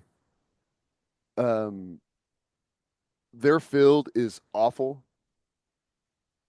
Can you imagine how bad that's going to be for a playoff game? They have turf now. Oh, they do? Hmm. When did they switch? I Smart. think right after we went there and played, and there was people out on the field with mallets fixing Yeah. divots during the game. Oh, it was so bad. It was so horrible. I'm pretty Sandy sure I fescue to play football on or so. I don't know what it is, but it's bad. yeah, they Good move by them. I'm pretty sure it was like the year after they went to Yeah. turf because I think everyone went, okay, this is not working. But they're going to get to host a playoff game. I think it just kind of reinforces their decision. Hey, we don't need to join a conference. We can do this thing as an independent. And let's be real, it went perfectly according to plan. If Where you're do you Notre Dame, think they get seated? Because the AP top 25 has them as the number 4 team. Not that that matters. I'm just saying. they're going to be the 5 seed. You think so? Yeah, Okay. I I mean, I if Texas loses to Georgia, does Texas drop below? I don't think so. I don't know. I, I Maybe, don't know. but I think they're going to be the 5 seed. They're going to host the game, and we'll see what happens. Riley Leonard They'll be on playing, upset watch. Riley Leonard made some mistakes in this game, and we'll see how it goes for the Irish, but it feels very repeatable for Notre Dame to be in the exact position they're in. Yeah. No, I agree. I agree. As long as everyone continues to agree to let them be in this position. Right. My loser of the weekend, Georgia Tech. They had them. Oh my gosh, did they have them? Oh my gosh. What? QB counter for Haynes King. It made it 27-13 with 5:37 to go. They had him. The fumble was huge. The Haynes King fumble was huge. And that dude came in there like a missile. What a play. That dude is like he has just etched himself into Georgia football lore with that hit. That was absolutely had to have it. Just don't turn it over and you win the football game. And then a nuclear bomb goes off right inside the. Oh, that was an incredible play. That was awesome. The first overtime. Georgia scores, kicks the extra point. It's 34-27. Haynes King throws an absolute strike to Singleton for a touchdown. Brent Key has the opportunity to go for two. They have the opportunity for one play to go and beat Georgia on the road. And he kicks the extra point. And I know that they had several opportunities the rest of the way in that marathon of an overtime to win it. But I just think if you are Georgia Tech and you've got one play to go and beat Georgia, you go to your 2-point play that you feel the best about and you run it and you live with it. Yep. Yep. And that's not what they did. And instead, Brent Key exposes himself for not knowing the overtime rules. Yeah. Because let's be real. If you're the head football coach and you're in the second overtime and you score a touchdown and you put one finger up in the air and you say, one, boys, one, that means you don't know the rule. Yeah. I didn't hear him say anything about it after the game, but that's what that means. You are telling on yourself by raising the one up. You just are. How that happens, Ted, I have no idea. But he should have gone for it in the first overtime, and he never would have exposed himself to not knowing the overtime rules. Yeah. I think he was a prisoner. He said, we were just a better football team for 58 minutes. Okay. He was the prisoner of that's going to continue to be the case. You know what I'm saying? Instead of just putting it on one play right there, he probably talked himself into we're the better team. We're going to win it. Doesn't matter how long it drags out.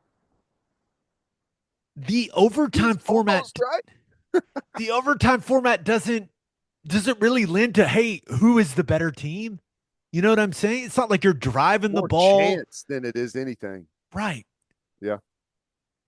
One play to finish the job. I just think now it's easy for me to say over here, but Yeah. I think if you would have asked your guys, like if you ask Haynes King, coach, let's go for two, let's go win this thing.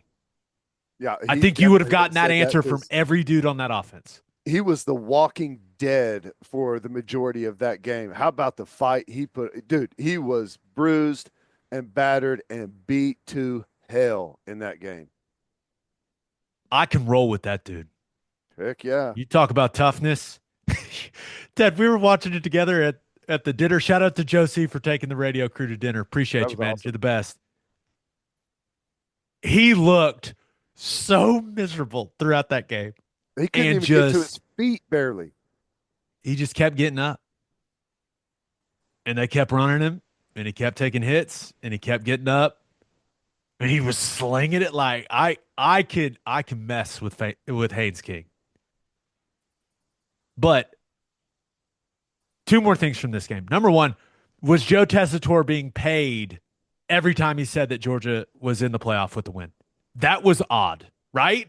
Who told him he needed to see that? I love Joe Tess. I think he is a tremendous professional. I think he's great at what he does. But he said it so many times it felt like someone had a gun to his head saying, "Hey, you have to say this." Like that's how it felt as a viewer. Pound the message. Pound the message. Yeah, it is weird. Yeah, I don't understand that. I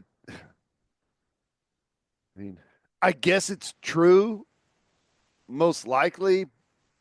I mean, I don't know. I don't know what's going to happen. I don't feel comfortable saying anyone is guaranteed anything if they're playing in a conference championship game, but um yeah, that was strange for sure. The only other thing, can Georgia go win a national title? It Yeah. They could also get their asses run off the field by Texas if they play like they have a couple of times this year and not make the playoff. it's just so inconsistent. It's crazy. They're impossible to figure out.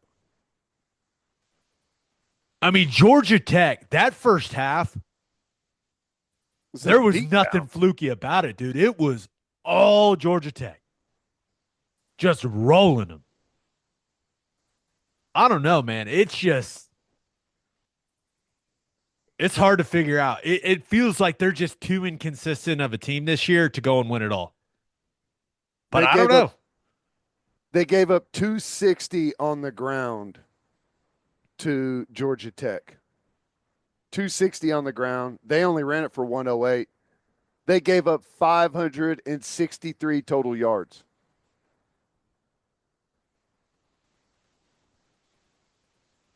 That's crazy. I This playoff's going to be awesome. And Carson Beck, he's like, horrible, average, average, horrible, amazing throw. Oh my God, who can make that throw? It's nuts. Going to be an awesome finish to the season. It is. It really is. I Just wish we were part of it. I know. That's the frustrating thing because I honestly right now I don't even know who to say I favor to win the national championship. I don't know. Texas, Oregon, Ohio State after that disaster. Dude, I don't know. Dude, Texas I it's not I know they're a favorite, but Georgia already beat them once. We know they're capable. If Georgia beats them again, there's not anyone that's going to make the playoff that I say doesn't stand a chance against Texas. No one. Now I'll favor them most likely in whatever matchup they have, but I mean I think that they're going to be just as gettable as some of the other teams. Can't wait to find out. I know it's going to be beautiful. Birthday shout outs. Happy first birthday to Laurel Ann Kuhn. I don't have any birthday. Oh, hang on. They're Sorry there. about that. I They're sent them there. to you. They're there. I didn't have the whole message on there. You got to scroll. Happy 50th birthday to Jay Chuckles Guston. Happy 56th birthday to Doug Talbert. And happy birthday to Mary Anderson. On that note, episode 479 in the books. Remember, we have a website now. Yes. okbreakdown.com. It's free. We're not asking you for any money. It's just all of our stuff in one spot. Please go check it out. Let us know what you think. Give us a website review. Yeah, please do. Looks good. Looks great. It looks great. It looks way better than I thought it would. Okay. I'm just going to be, the guys at Labyrinth did an awesome job. Just a reminder, please subscribe to the podcast wherever you listen to podcasts. And we're almost to 25,000 on YouTube. I haven't checked it today, but we got to be close there. Get us there, people. Come on. Hope you all have a great start to your week. A programming note. Been a rough couple weeks for you, boy. I have to go to my aunt's funeral on Wednesday in California. We will not be recording and putting a new episode out until Thursday morning. So I know a lot is going to happen before that. Offensive coordinator, signing day. I won't be with you on the signing day coverage, Ted, because I got to go to California. But got to put the family first, man. But there's going to be a thick pod coming your way Thursday morning after we're able to record. There's going to need to be, we need the dust to settle on some stuff anyways, I'm sure. So just so everyone's aware, not recording until Thursday morning. That'll be the next episode, and it will be robust. Until next time, we appreciate y'all for listening. Do what you always do, Oklahoma. Take care of each other.